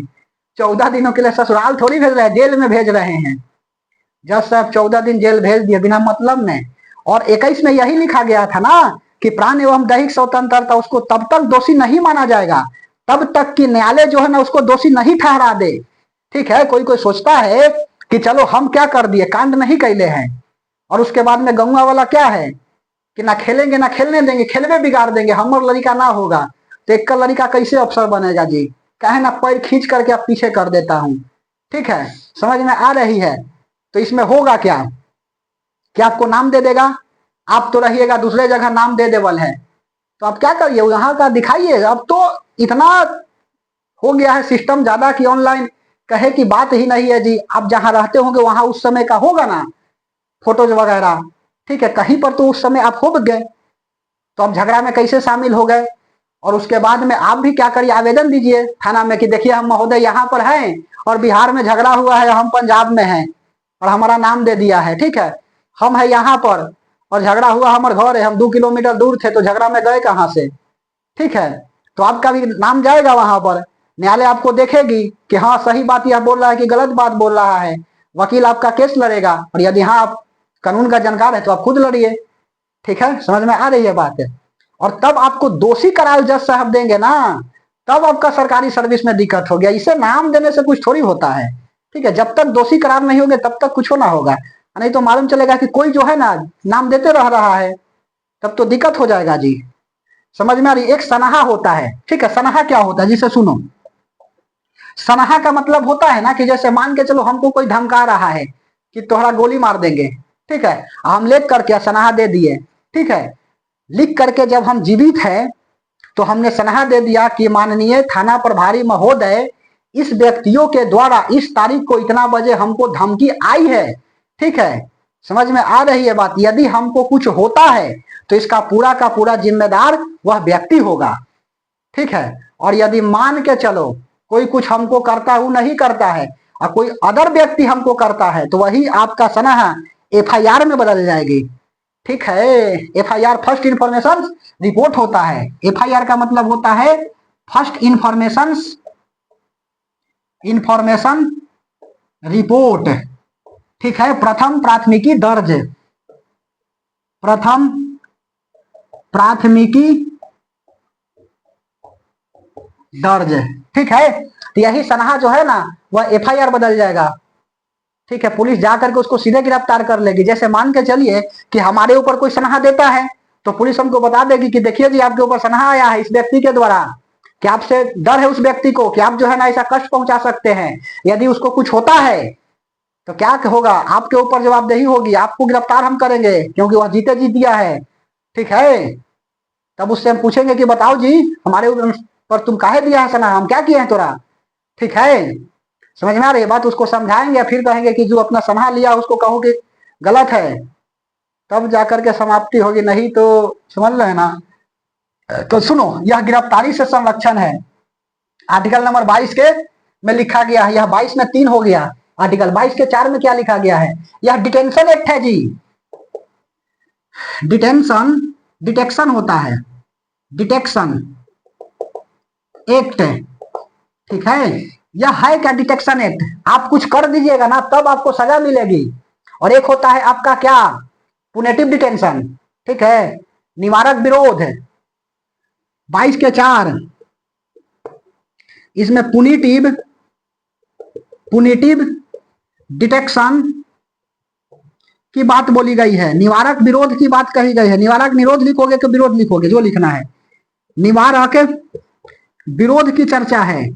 देखो इसमें व्यक्ति को जो दरोगा जी हैं वह गिरफ्तार करके थाना में नहीं ले जाएंगे, ठीक है, उसको जो है ना वह रख सकते हैं मैक्सिमम 3 महीना तक, वह रख सकते हैं होटल में, ठीक है, या जेल में रख सकते हैं, उसको पूरा रूप से सुविधा देते हैं। यह इसलिए लाया गया ना कि ताकि जो है ना किसी हिंसक चीज को होने से बचाया जा सके, नहीं तो मालूम चलेगा कि नेता जो है ना वह बनले है पगड़ी, ठीक है, बानी के मुरेठा और यादव जी के बेटा, ठीक है, और उसके बाद में रंगदारी कर रहा है कि कोई नहीं हित बोलेगा, बिना राइफल के रंगदारी चलेगा। तो उससे बात जो है ना, ये तो है हमारा आजादी है, बोलने का अधिकार है, आर्टिकल नंबर 19 दिया है, आर्टिकल नंबर 19 एक बोलने का अधिकार है, बोलने का अधिकार है, तो ऐसा थोड़ी कि किसी को गाली बक दीजिएगा, पुलिस आपको गिरफ्तार कर लेगी, होटल में लेके चल जाएगी, ठीक है, उसके बाद में या तो आपको जेल में रखेगी कि ताकि जो है ना आपकी वजह से क्या हो सके, हिंसा न हो सके, ठीक है। तो निवारक विरोध इसीलिए लाया गया है, ठीक है। वर्तमान में इसको बोलेंगे तो जालियांवाला बाग हत्याकांड है, बिना बताए हुए गिरफ्तारी हो जा रही है, ठीक है। तो खैर यह नहीं कहिएगा कि बिना एफआईआर जो है ना हमको गिरफ्तार काहे कर लिया, मौलिक अधिकार का हनन हो रहा है, आपको होने से वहां पर हिंसा होने की खतरा है, इसलिए आपको पुलिस उठा लेगी, इसलिए लाया गया, इसी के लिए बना था मीसा टाडा, ठीक है। एक रासुका लाया, राष्ट्रीय सुरक्षा आपका एक्ट लाया गया, नेशनल सिक्योरिटी एक्ट अधिनियम। इसमें क्या था कि पुलिस जो है ना सीधा इनकाउंटर कर देगी, यह सबसे खतरनाक है अभी भी, ठीक है। लिखें यह, इसलिए इसमें ऐसे लिखो, इसमें व्यक्ति को नजरबंद कर दिया जाता है, व्यक्ति को नजरबंद कर दिया जाता है, ठीक है। इसमें व्यक्ति को क्या कर दिया जाता है, तो नजरबंद कर दिया जाता है, पुनेटिव डिटेंशन। इसी के लिए ला गया मेंटेनेंस इंटरनल सेक्रेटरी एक्ट 1978 में लाई, 1978 में समाप्त हो गया, ठीक है। एग्जाम्पल में इसी में लिखोगे, लिख लीजिए ना, एग्जाम्पल में इसी में लाया गया Misa, maintenance internal security act, या 1971 में आई जी, और उसके बाद में 1978 में समाप्त भी हो गया, ठीक है। उसके बाद में अगला मीसा लाया गया Tada, terrorist activity deductive act, Tada, ठीक है। आतंकवादी के लिए लाया गया था यह। बात समझ में आ रही है कि पुलिस के सामने दिया गया गवाही साक्ष्य माना जाएगा, जो गलत है, ठीक है। आतंकवादी अपना वसूल लेगा ना कि यह जो है ना किया है कांड, जज साहब मान जाएंगे, कहा कि बिल्कुल गलत है, हटाओ, टाडा। उसके बाद में नासा, नेशनल सिक्योरिटी एक्ट, रासुका, ठीक है, नेशनल सिक्योरिटी एक्ट, इसके तहत पुलिस जो है एनकाउंटर कर देती है, इसके तहत सबसे खतरनाक है जी, इसके तहत पुलिस एनकाउंटर एनकाउंटर कर देती है, ठीक है। अभी जो है ना बिहार पुलिस में देखो कि कुछ दिन पहले जो है ना वह पैर में गोली मार दिया, ठीक है, एसएसपी, अभी डीजीपी विनय जी, यह क्या कर दिया जी, गोली मार दिए ना। तो देखो काहे गोली मार दिए जी, तो अधिकार है, मार सकते हैं, यही तो है, एनकाउंटर कर देती है। बात समझ में आ रही है, एनएसए, नेशनल सिक्योरिटी एक्ट के तहत। और लिखोगे, देखो पुलिस आपको गिरफ्तार करेगी तो क्या क्या कर सकती है, पुलिस आपको देखो गिरफ्तार करके क्या क्या करेगी। गिरफ्तारी के बाद क्या क्या होता है, गिरफ्तारी के बाद, है ना, गिरफ्तारी के बाद सबसे पहले होता है एक कस्टडी, अरेस्ट, लिखो। तो पहला कस्टडी, कस्टडी का मतलब क्या होता है, कस्टडी, कस्टडी का मतलब होता है हिरासत में लेना, हिरासत, पुलिस अपने हिरासत में ले लिया आपसे पूछताछ करने के लिए, ठीक है। समझ में आ रही है बात है, बोलिए। पूछताछ के लिए जो है ना पुलिस जो है हिरासत में लिया कि बताइए जी, अब हम कुछ नहीं कैले हैं, झगड़ा लड़ाई हुआ, हमको पुलिस देखा, ठीक है, और उसके बाद में आ करके हमको हिरासत में ले लिया, घर वाला हमल जो है ना लगा छाती पीट पीट करके रोने की, बबुआ को गिरफ्तार कर लिया, ठीक है। गिरफ्तार अलग है, कस्टडी चीज अलग है, दोनों में आकाश पाताल का अंतर है। पुलिस हमको बैठा लिया गाड़ी में, थाना में ले जा करके पूछ रहा कि बताओ, वहां पर तो तुम नहीं बोलता, यहाँ पर तो बोलो, कोई नहीं है, आपका नाम गुप्त रखा जाएगा, क्या हुआ है एक्चुअल, तुम तो था ना पढ़ा लिखा तुम लग रहे हो, ठीक है। तो कहोगे जी दरोगा हमको तो पते ना है जी कि क्या हुआ है नहीं है, ठीक है। नहीं तो अब तो ऐसा है नियम ना कि आप बताइबो करिएगा तो आपको गवाह समूह जो है ना पुलिस वाले जाएगा कि जज के सामने बोलिए ना, तो काहेला झूठोगे कोई, समझ रहे हो ना। तो यह होता है आपका कस्टडी, पूछताछ के लिए करता है, बाद में छोड़ देता है, ठीक है। जज ले करके गया है पुलिस तो ला करके छोड़ेगा भी, नहीं तो भाड़ा देगा, कहेगा कि हमारा मौलिक अधिकार है, ला करके ले गए तो छोड़िए, इतना कोई तो डरे खल बोलता भी नहीं है, जाएगा इधर से बैठ करके गाड़ी पर, ठीक है, और उधर से आएगा एकदम टेम्पो पर। कस्टडी, उसके बाद में अरेस्ट, अरेस्ट का मतलब होता है गिरफ्तारी, हाँ, इसमें अगर कर लिया तो आपको जेल में लेकर के चल जाएगा, ठीक है। और उसके बाद में देखो 24 घंटा के अंदर में जुडिशियल कस्टडी में दे देगा, जुडिशियल कस्टडी, जज साहब के सामने चल गए, ठीक है। अब जुडिशियल कस्टडी में जा करके सीआरपीसी, क्रिमिनल प्रोसेसर कोड के तहत, आईपीसी की धारा होती है जी, इंडियन पिनल कोड, ठीक है। सीआरपीसी टोटल 511 वो है, जिस तरह से 395 अनुच्छेद है, ठीक है। तो जुडिशियल कस्टडी में दे दिया गया 24 घंटा के अंदर, तो अब जज साहब क्या करेंगे, वकील के कहने पर जेल देंगे, नहीं तो बेल देंगे। बात समझ में आ रही है, बोलो। तो जुडिशियल कस्टडी, ठीक है, यही तो है, अपने मनपसंद के वकील रख सकते हैं, 22 के 3 में लिखा गया है, अब क्या आजादी है। और उसके बाद में जैसे ही जेल में गए कि नहीं, तो चौथा में क्या हो सकता है, आपको चेकिंग के लिए लाया जाएगा, पूछताछ के लिए इंक्वायरी किया जाएगा।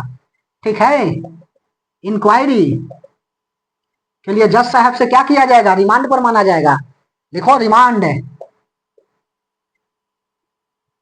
रिमांड पर ले लिया जाएगा। ठीक है, कोई बड़ा अपराधी है और जज साहब उसको जेल में दे दिए हैं और उसके बाद में भेज दिए जेल। ठीक है, उसके बाद पुलिस कहेगा ना कि महोदय, एसएसपी जो है ना बड़ी पावरफुल होते हैं जीएसपी। ठीक है, वो कहेंगे कि हमको कुछ नहीं सबूत मिल रहा है, हम जो है ना उससे रिमांड पर लेना चाहते हैं 14 दिनों के लिए।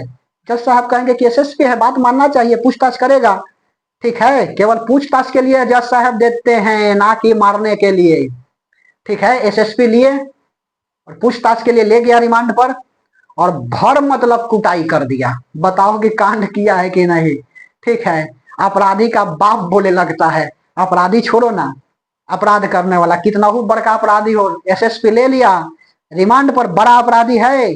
ठीक है, हमारे संविधान धन्य हो बाबा भीमराव अंबेडकर, कितना ही बड़ा अपराधी है, और यदि एसएसपी ले लेता है रिमांड पर, ठीक है, और वसूलेगा नहीं अपनी कमियां एथी किया हुआ। ठीक है, जो भी कैले है कांडा नहीं वसूल हो गया, कहाँ कहाँ कांड क्या कैले है और कहाँ कहाँ माल को छिपैले है, एसएसपी बड़ी मार मारता है जी। ठीक है, अपराधी छोड़ो ना, अपराधी का बाप बोले लगता है। ठीक है, यह रिमांड पर। और उसके बाद में ज्यादा कोई बड़का अपराध हुआ ना जी, ठीक है, तो देखो ये करेगा क्या, 5वां में। ठीक है, एनकाउंटर, एनकाउंटर। ठीक है, एसएसपी जी एनकाउंटर कर देंगे। ठीक है, और उसके बाद जो आईएएस अफसर आईपीएस से तो कनेक्टेड ही रहते हैं एसएसपी महोदय। एनकाउंटर, देखो यह क्या करेंगे, रिमांड पर लिए, नहीं कुछ बताया, और उसके बाद जो है ना कहीं सुनसान जंगल, बीच में बड़का रहेगा अपराधी, और उसके बाद में एक रहेगा थाना के गाड़ी आगे, एक रहेगा पीछे, और बीच में रहेंगे एसएसपी जी, और उसके आगे रहेगा कौन, तो उसके आगे रहेगा वो जो अपराधी है। सुनसान जंगल देख करके, सुनसान जगह देख करके एसएसपी गाड़ी को रुकवाएंगे और कहेंगे कि अपराधी को बाहर निकालो। ठीक है, और उसके बाद में कहेंगे कि भाग बेटा, तो कहेगा कि ना भागेंगे, मारेंगे लात की भागता है कि नहीं, और उसके बाद में लेकर के गोली मार देंगे। ठीक है, अपना वर्दी वगैरह फाड़ लिए, केस वगैरह चला जाएगा कहाँ पर, जज के पास, न्यायालय में लड़ लेंगे केस। एसएसपी जी कहेंगे कि हमके ऊपर जो है ना यह मारना चाहा था, हम अपने बचाव किए। ठीक है, और बचाव के चक्कर में इसकी जान चली गई, तो यह एनकाउंटर कर देते हैं एसएसपी जी। ठीक है, और यदि एनकाउंटर नहीं हुआ, रिमांड पर लिया, पुलिस भर मतलब के थूर दिया, और आपको ले गया है जज साहब के सामने, कह देता है कि वसूल लेना, नहीं तो फिर आपकी रिमांड पर तोड़ा लेंगे। ठीक है, और उसके बाद में एसएसपी जी वजह है जज के पास, ऐसे डंटवा लेकर के ऐसे हाथ पर करते रहते हैं। ठीक है, अब उसको देखता है ना जैसे ना अपराधी जी एसएसपी को, तो कांपने लगता है, क्योंकि जज साहब पूछते हैं कि बताओ, रिमांड पर तुमको ले गया है, पुलिस तो तुम्हारे साथ दुर्व्यवहार तो नहीं ना किया है, तो आप कहिएगा कि नहीं महोदय, कुछ मारपीट तो नहीं ना किया है, तो नहीं महोदय। और यदि कह दिया कि हमारे साथ बड़ी बदसलूकी किया गया है, बड़ी मार मारा है एसएसपी, ठीक है, तो जज साहब फटकार लगा देंगे, एसएसपी को डांट देंगे कि तुम कौन होता है मारने वाला, तुम्हारा काम जो है ना वह केवल गिरफ्तारी करना, उसके से जांच पड़ताल करना है, मारने वाला तुम कौन होता है। ठीक है, सस्पेंड भी कर सकते हैं जज साहब, पावरफुल होता है जी। इसीलिए तो बोलते हैं कि शिक्षा वह शेरनी का दूध है, जो जितना पिएगा उतना ही दहाड़ेगा। ठीक है, जज साहब सस्पेंड कर दिए, अगला बार फिर एसएसपी ले लेंगे रिमांड पर, आपकी बढ़िया से इज्जत देंगे। ठीक है, तो यह समझ में आ रही है बात, यह आर्टिकल नंबर 22 मिटा दें। चलिए, पूरा एकदम इन डिटेल कहानी लेकर के 22 को हमने तोड़ दिया, अब एक से अंदर क्या देगा, मिटा रहे। चलिए, आर्टिकल नंबर 22, आर्टिकल नंबर 23, इसमें जो है ना बंधुआ मजदूरी बलात्श्रम पर रोक है। आप जो है ना वैश्यावृत्ति सब नहीं कर सकते हैं, नहीं करवा सकते, कर सकते हैं। ठीक है, यह संविधान देता है कि जो करना है करो, लेकिन करवा नहीं सकते हैं। ठीक है, तो लिख दो, बलात्श्रम, बंधुआ मजदूरी, यह सब जो है ना पर रोक। ठीक है, आप अंगों का तस्करी नहीं कर सकते हैं। आप अंग वगैरह नहीं बेच सकते हैं जी। आर्टिकल नंबर 23, इसीलिए तो इसको बोला गया शोषण के विरुद्ध अधिकार। लिख, आर्टिकल नंबर 23, आर्टिकल 23, इसमें क्या लिखा गया है? बलात् श्रम, बलात् श्रम, बंधुआ मजदूरी। बंधुआ मजदूरी क्या होता है जी? जैसे कोई पैसा दिया और तब तक काम करवाएगा ना जब तक कि ओकर पैसा सध ना जाए, वही होता है बंधुआ मजदूरी। बलात् श्रम, बंधुआ मजदूरी। उसके बाद में अंगों का व्यापार पर रोक। ठीक है, सुनो, इसी में लिखा गया है ना कि वेश्यावृत्ति करना अपराध नहीं लेकिन करवाना अपराध है। ठीक है, वेश्यावृत्ति, वेश्यावृत्ति करना अपराध नहीं लेकिन करवाना अपराध है, करवाना अपराध है, अपराध है। बात समझ में आ रही है? बात बोलिए। उसके बाद अगला अनुच्छेद नंबर 24, 24 में क्या लिखा गया है? 14 वर्ष से कम उम्र के बच्चे को विस्फोटक सामग्री वगैरह में जो फल पर बनता है, विस्फोटक सामग्री जहां पर बनता है वहां पर नहीं लगा सकते। ठीक है, तो 14 वर्ष से कम उम्र के बच्चे को विस्फोटक सामग्री कारखानों में काम नहीं करवाया जा सकता है, नहीं करवाया जा सकता है। यह बीपीएससी पूछा हुआ है जी, बलात् श्रम, बंधुआ मजदूरी वाला, आर्टिकल नंबर 23 मार्क 24 आता है सब। इसमें 14 वर्ष से कम उम्र के बच्चे को विस्फोटक सामग्री कारखाने में काम नहीं करवाया जा सकता है। ठीक है, इसके तहत आर्टिकल नंबर 25, अंतःकरण की स्वतंत्रता, अंतःकरण की स्वतंत्रता। इसमें व्यक्ति कोई भी धर्म माने उसकी आजादी है, व्यक्ति कोई भी धर्म माने उसकी आजादी है। हम क्या चाहते? आजादी, तो तुम भी बोलो आजादी है, हक तुम्हारी आजादी। महिलाएं मांगे आजादी, शादी करने की आजादी, साथी चुनने की आजादी, तो हक तुम्हारी आजादी। तो हम भी बोले आजादी, तो तुम भी बोलो आजादी, तो हम सब बोले आजादी, तो प्रेम से बोलो आजादी।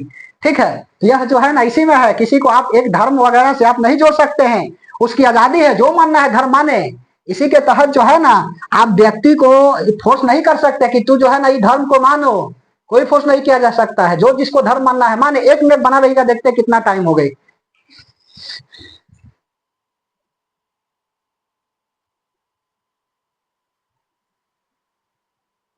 अभी तो 1 घंटा 33 मिनट ही हुआ है, चलो आधा घंटा और लपेटते हैं। बना रहिएगा। पड़ोसी ने कहा है कि तुमसे नहीं होगा, हमने जवाब दिया है, वक्त बताएगा मैं तेरे औकात से बाहर जाएगा। ठीक है, बात खत्म। ठीक है, पड़ोसी ने कहा कि लड़का कुछ नहीं कर पाएगा, हमने जवाब दिया मैं तेरे औकात से बाहर जाएगा।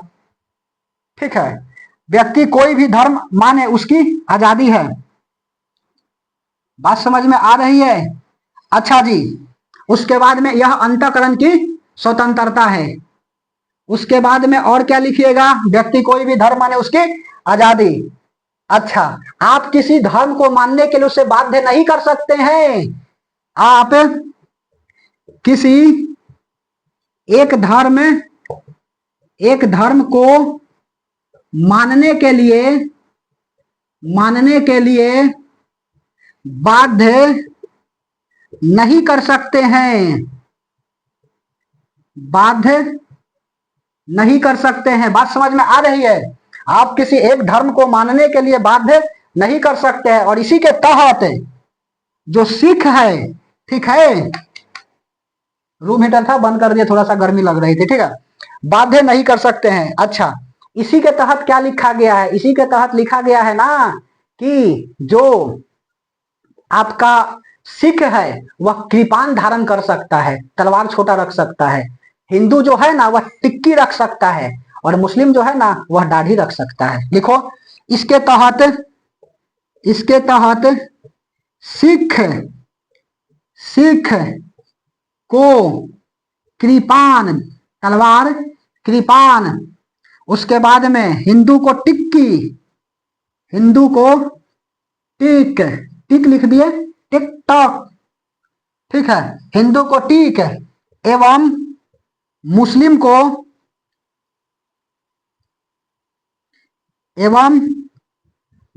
को दाढ़ी, ठीक है, दाढ़ी रखने की आजादी,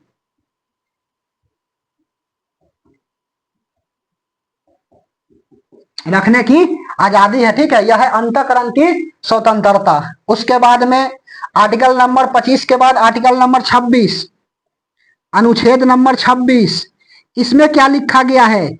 धार्मिक स्वतंत्रता की बात कही गई है। ठीक है, धार्मिक स्वतंत्रता कहने का अर्थ है कि इसके तहत मुस्लिम जो है ना वह क्या कर सकता है? नमाज पढ़ सकता है जी। ठीक है, रोड पर कुछ देर के लिए त्योहार मना सकते हैं।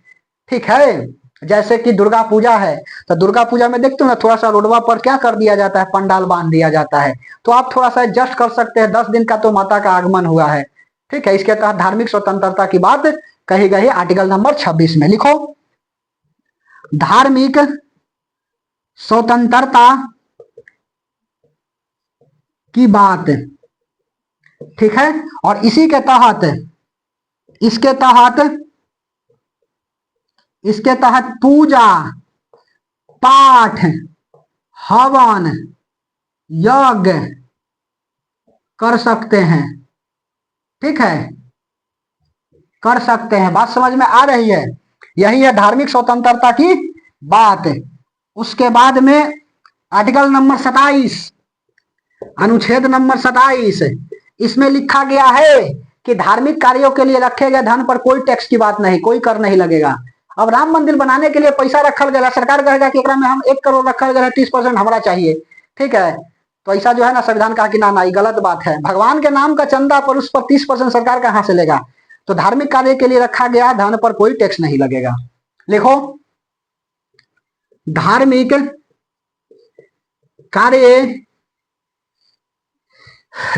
कार्य के लिए रखे गए धन पर कोई टैक्स नहीं लगेगा। अनुच्छेद नंबर 27। अनुच्छेद नंबर 28, इसमें क्या लिखा गया है कि सरकारी संस्था में जो चल रही है उसमें धार्मिक शिक्षा नहीं दी सकती है। सरकारी शिक्षण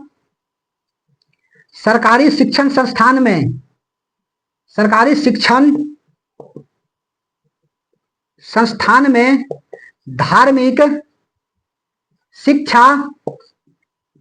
धार्मिक शिक्षा नहीं दिया जा सकता है, नहीं दिया जा सकता है। बात समझ में आ रही है? सरकारी शिक्षण संस्थान में धार्मिक शिक्षा नहीं दिया जा सकता। जैसे देखो एग्जाम्पल में संस्कृत को ले लो। देखो, तो संस्कृत एक भाषा है ना कि धर्म है। ठीक है, संस्कृत एक विषय हो गया जी, भाषा हो गया, तो संस्कृत तो पढ़ाया जाइए करेगा। ठीक है, मंगलम भगवान विष्णु मंगलम गरुड़ध्वज मंगलम पुंडरीकाक्ष मंगलाय तनोहरि, शादी विवाह थोड़ी करा रहे हैं। तो यह आपका संस्कृत जो है ना यह भाषा है, तो पढ़ाया जा सकता है। अर्थात मदरसा अधिनियम जो आया था ना, मदरसा बोर्ड, वह भी सही है, संविधान का उल्लंघन है कहा? वह भी आपका भाषा है, भाषा पढ़ाया जा रहा है, धर्म थोड़ी पढ़ाया जा रहा है। ठीक है, तो यह है आपका आर्टिकल नंबर 28 कि सरकारी शिक्षण, सरकारी पैसा से जो शिक्षा चल रही है, शिक्षण संस्थान चल रही है, उसमें धार्मिक शिक्षा नहीं दी जा सकती है। ठीक है, आर्टिकल नंबर 29, एजवा लिखे कि एजवो लिखिए ना, आपको समझने से मतलब है। अनुच्छेद 29 में क्या लिखा गया है कि अल्पसंख्यक के हितों का संरक्षण लिखा गया है। ठीक है, कि अल्पसंख्यक यदि बहुसंख्यकों के साथ शिक्षा लेने में संकोच कर रहा है तो क्या कर सकता है? इसके बाद अपना अलग संस्थान खोल सकता है। ठीक है, तो लिख दो अल्पसंख्यकों, सवाल पूछता है, ध्यान से समझना, 25 से 30 के बीच वाला, क्योंकि जब बच्चा को कंफ्यूजन धैले रहता है 25 के बाद 30 में। ठीक है, अल्पसंख्यक अल्पसंख्यक के हितों का संरक्षण। ठीक है, कि यदि अल्पसंख्यक बहुसंख्यकों के साथ उठने में, बैठने में, चलने में संकोच कर रहा है तो अपना अलग संस्था खोल सकता है इसके बाद आर्टिकल नंबर 30 के तहत। ठीक है, तो अल्पसंख्यक के हितों का संरक्षण की शिक्षा यदि बहुसंख्यक के साथ लेने में संकोच कर रहा है तो अपना अलग संस्थान खोल सकता है। तो लिख दो अनुच्छेद नंबर 30। बात समझा, समझ में आई? अल्पसंख्यक के हित का संरक्षण की बहुसंख्यक के साथ हम शिक्षा नहीं ग्रहण कर रहे हैं, हमारा लाज लग रहा है। ठीक है, तो आप क्या करिए, अपना अलग संस्थान खोल लीजिए, कोचिंग संस्थान, आप पढ़िए, कोई दिक्कत नहीं है। तो लिखो अल्पसंख्यक अल्पसंख्यक शिक्षण संस्थान खोल सकता है, यह उसकी आजादी है। काहे खोलेगा जी? बहुसंख्यक के साथ यदि उसको बैठने में दिक्कत है, ठीक है, तो अपना शिक्षण संस्थान खोल सकता है। यह अनुच्छेद नंबर 30 कहता है। मिटा दे अनुच्छेद नंबर अब 31 32 खत्म कर देंगे मौलिक अधिकार। ठीक है, मिटा रहे। देखो मेरे भाई, हमारे साथ जुड़ा रहो, 10-12 क्लास जुड़ो ना, उसके बाद समझ में आ जाएगी। मन तो किया था बीच में कि हम जो है ना मौलिक अधिकार 2 लेक्चर कर देगा, खत्म कर दो। ठीक है,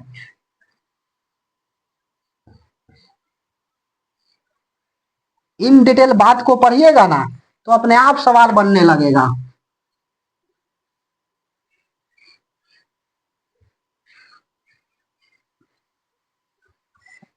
चलिए, उसके बाद में आर्टिकल नंबर हेडिंग लगाओ 31। 30 के बाद अनुच्छेद नंबर 31 संपत्ति का अधिकार। संपत्ति का अधिकार, यह देखो मौलिक अधिकार, पैतृक संपत्ति मौलिक अधिकार से समाप्त होकर के कानूनी अधिकार बना दिया गया। संविधान का कौन सा संशोधन? 44वां संशोधन 1978 द्वारा 1979 में लागू। ठीक है, और आर्टिकल नंबर 300 के ए में रखा गया। 300 क लिखो या ए लिखो। पैतृक संपत्ति मौलिक अधिकार से निकाल कर कानूनी अधिकार बना दिया गया। कानूनी अधिकार बना दिया गया। ठीक है, और इसको कहां रखा गया है? ये कौन सा संविधान? तो 44 कॉन्स्टिट्यूशन अमेंडमेंट एक्ट 1978। ठीक है, और लागू कब से होता? 1979 से, अभी जस्ट बताए हैं जी शुरू में। ठीक है, उसके बाद में यह कहां पर रखा गया? 300 के ए में रखा गया है। ए में रखा गया है। उसके बाद में आर्टिकल नंबर 32 अनुच्छेद नंबर 32 संवैधानिक उपचार की चर्चा। संवैधानिक उपचार की चर्चा। संवैधानिक उपचार की चर्चा में देखो कि आपका मौलिक अधिकार का उल्लंघन होता है तो सुप्रीम कोर्ट आपको क्या करेगी जी? 5 प्रकार के रिट जारी करेगी। ठीक है, कि आप क्या कर सकते हैं? सुप्रीम कोर्ट जा सकते हैं। अर्थात मौलिक अधिकार को यह मौलिक अधिकार बनाने वाला यह कहलाता है आर्टिकल। इसीलिए भीमराव अंबेडकर ने इसे क्या कहा? संविधान का आत्मा कहा। ठीक है, संवैधानिक उपचार की चर्चा। मौलिक अधिकार को मौलिक अधिकार बनाने वाला अनुच्छेद है। मौलिक अधिकार बनाने वाला अनुच्छेद है जी यह। ठीक है, आर्टिकल है। भीमराव अंबेडकर ने, बी आर अंबेडकर ने इसको संविधान का आत्मा कहा। ठीक है, बी आर अंबेडकर, भीमराव अंबेडकर ने इसे संविधान का आत्मा कहा। जब हमारे सर जी कहते थे कि बुआ डॉक्टर राजेंद्र बाबू के संविधान कंठस्थ याद रहे, तो हमको लगता था कि सर कह रहे हैं तो डॉक्टर राजेंद्र बाबू को संविधान पूरा याद था, तो कैसे याद कर लिए थे जी? याद तो हमरो है पूरा संविधान। 395 गो आर्टिकल है, 22 गो भाग है, 12 गो अनुसूची है, ठीक है। तो कोई बड़ी बात नहीं है, ध्यान से समझते चलिएगा। संवैधानिक उपचार की चर्चा जो है ना, यह आर्टिकल नंबर 32 में लिखा गया है, ठीक है, कि मौलिक अधिकार को मौलिक अधिकार बनाने वाला कोई है आर्टिकल, तो यह 32 है, ठीक है। आखिरकार क्यों बी आर अम्बेडकर ने, भीमराव अम्बेडकर ने इसे संविधान का आत्मा कह दिया जी?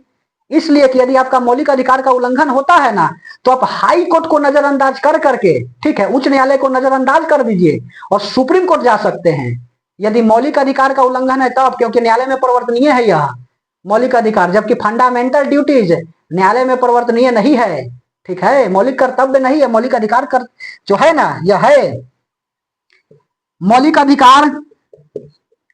मौलिक अधिकार, मौलिक अधिकार का उल्लंघन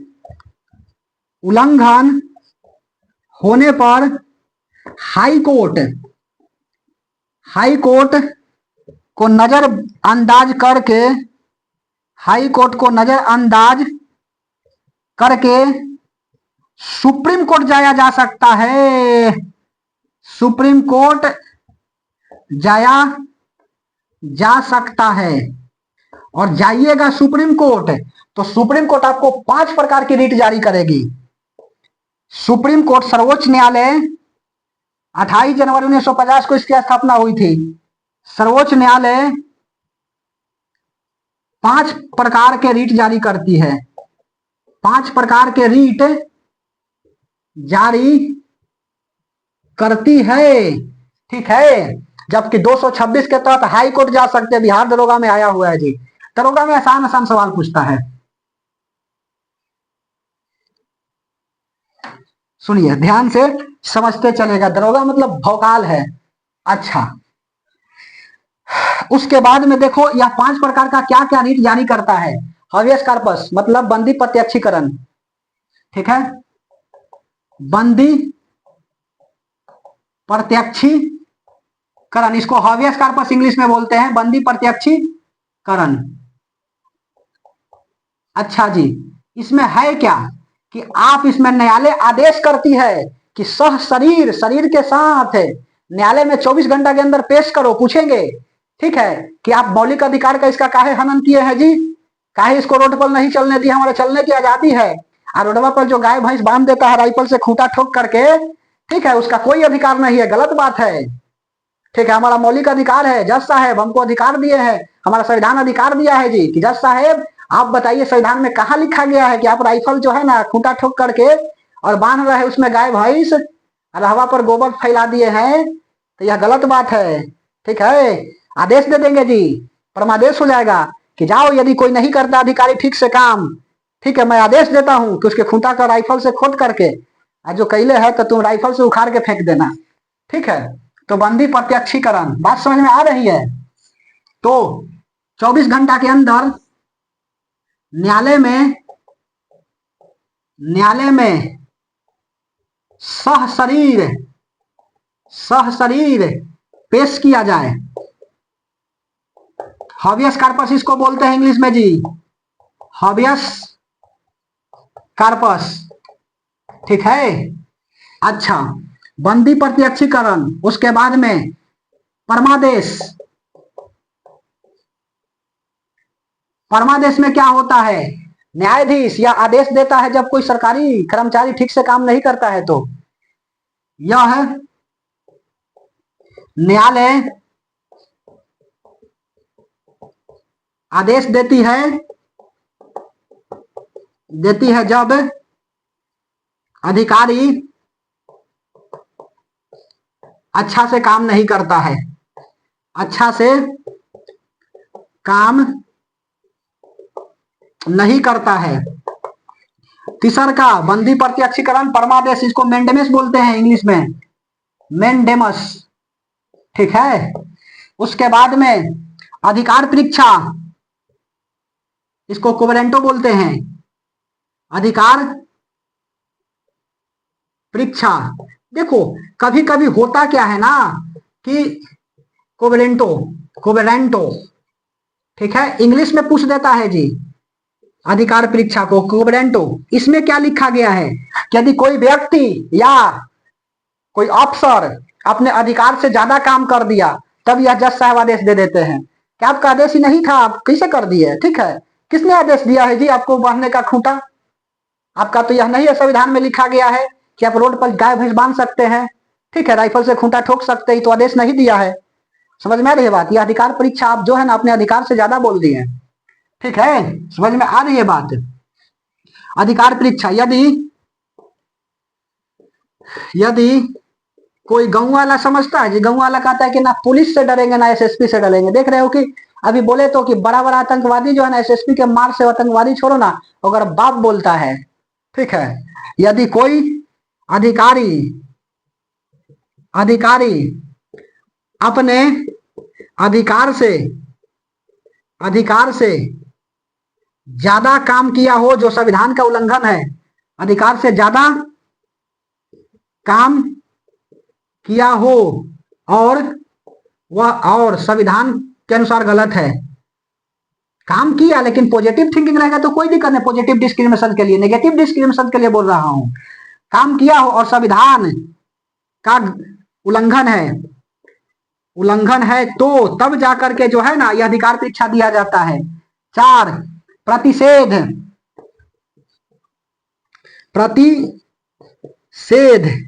इसमें क्या होता है, जब निचली न्यायालय जो है ना गलत फैसला सुनाती है तो हाई कोर्ट जो है ना अपने पास ले लेती है, सुप्रीम कोर्ट भी ले सकता है, यही प्रतिषेध, ठीक है। तो यह निचली न्यायालय द्वारा लाया जाता है, जब निचली न्यायालय फैसला सुना देती है, ठीक है, यह निचली न्यायालय द्वारा लाया जाता है। जब निचली न्यायालय फैसला सुना चुकी होती है, निचली न्यायालय फैसला सुना चुकी होती है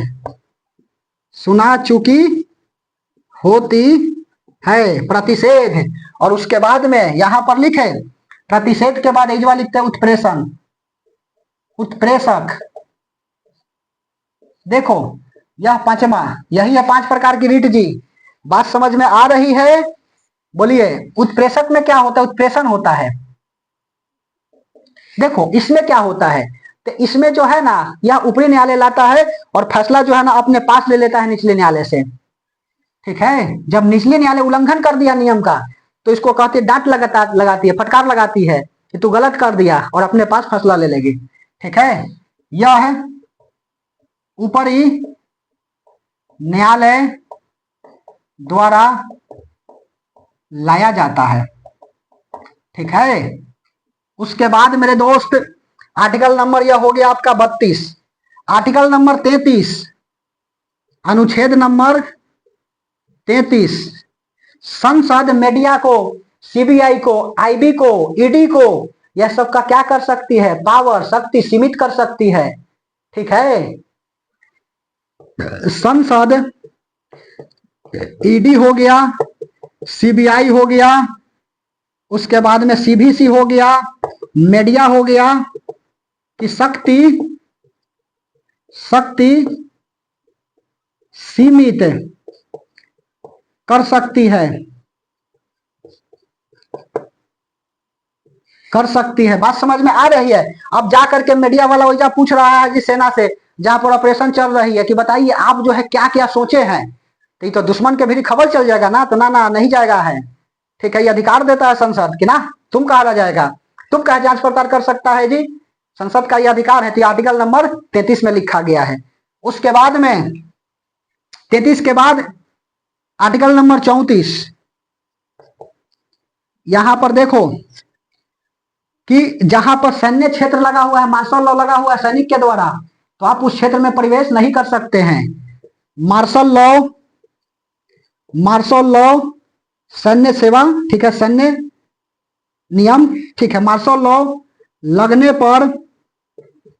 लगने पर उस क्षेत्र में प्रवेश वर्जित है, अर्थात यदि आर्मी वाला कह दिया कि आप इस क्षेत्र में नहीं आ सकते हैं और आप जा करके मौलिक अधिकार बताइएगा कि घूमने की आजादी है 19 का 4, तो कह देगा कि थूरने की आजादी है हमको, ठीक है, कि मार्शल लॉ लगा हुआ है, आप नहीं जा सकते, बीआरसी जाइए ना, पुलिस मार करके थूर देगा, ठीक है, कि मार्शल लॉ, आप सैनिक क्षेत्र में काहे घुस गए? आपको जब यह परमिशन नहीं दिया गया है कि सैन्य क्षेत्र है, आस्पा armour forces special power act लिख दे, आस्पा AFSPA, ठीक है, एग्जाम्पल में आर्मल फोर्सेस स्पेशल पावर एक्ट के तहत यह रात में भी क्या कर सकते हैं, निरीक्षण कर सकते हैं जी, कोई नहीं बोल सकता है। आर्मल फोर्सेस स्पेशल पावर एक्ट, ठीक है, के तहत यह होता है आपका 34 में कि आप नहीं जा सकते हैं, यदि मना कर दिया गया कि मार्शल लॉ लगा हुआ है, सैन्य क्षेत्र है, ठीक है, आप जा करके कह रहे कि हमको घूमने की आजादी है, रोड पर चलने का आजादी है, आर्टिकल 13 बता रहे अल्पीकरण की चर्चा है, चलने की आजादी है, तो बिचवा रोड में थोड़ी चलिएगा, चलने की आजादी संविधान दिया है तो ऐसा चलना है कि आप अपनी अल्पीकरण के चक्कर में दूसरों का अल्पीकरण बर्बाद ना करें। गाय बांधने की आजादी है तो रोड पर थोड़ी बांध दीजिएगा। बात समझ में आ रही है? यह आपके भारतीय संविधान कोई नहीं अधिकार दिया है, आप गलत हैं, ठीक है, यही तो सैन्य लॉ है, मार्शल लॉ, कल्पीकरण की बात कही गई, लेकिन वहां नहीं जाकर के जहां पर सैन्य क्षेत्र लगा हुआ है नियम सिखाइएगा, मरबो करेगा, ठीक है। उसके बाद में अनुच्छेद नंबर 35, अनुच्छेद नंबर 35, इसमें क्या लिखा गया है? यह आर्टिकल जितना 12 से 35 तक बताएं कैसे लागू होगा, मौलिक अधिकार के सभी आर्टिकल इसी में लिखी गई है। मौलिक अधिकार के सभी अनुच्छेद लागू होने के नियम,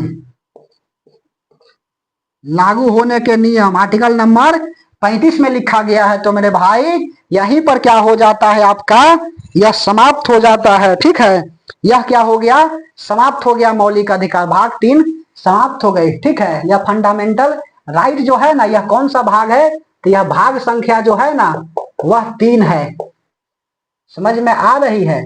यह भाग जो है आपका 3 है संविधान का, भाग 2 नागरिकता था और भारत राज्यों का एक संघ है, यह भाग 1 था। तो आर्टिकल 35 हमने 3 क्लास में समाप्त कर दिया, ठीक है, इन डिटेल में बात को बताए। यदि यहां से आएगा तो फिर इससे बाहर नहीं जाएगा। अब क्या बाहर जाएगा, पूरे एकदम इसका ऑपरेशन कर दिया मौलिक अधिकार का। तो अच्छा से पढ़ते रहना है और कभी भी जिंदगी से मायूस नहीं होना है, ठीक है, कभी भी जिंदगी से मायूस मत होना, कभी भी नाम बन सकता है।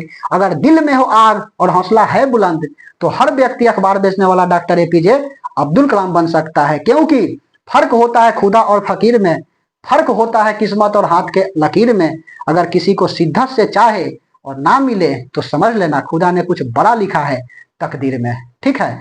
तो हम क्या करते हैं, नेक्स्ट टॉपिक के साथ मिलते हैं इसी क्लास में जोश और जज्बा के साथ। तब तक के लिए धन्यवाद।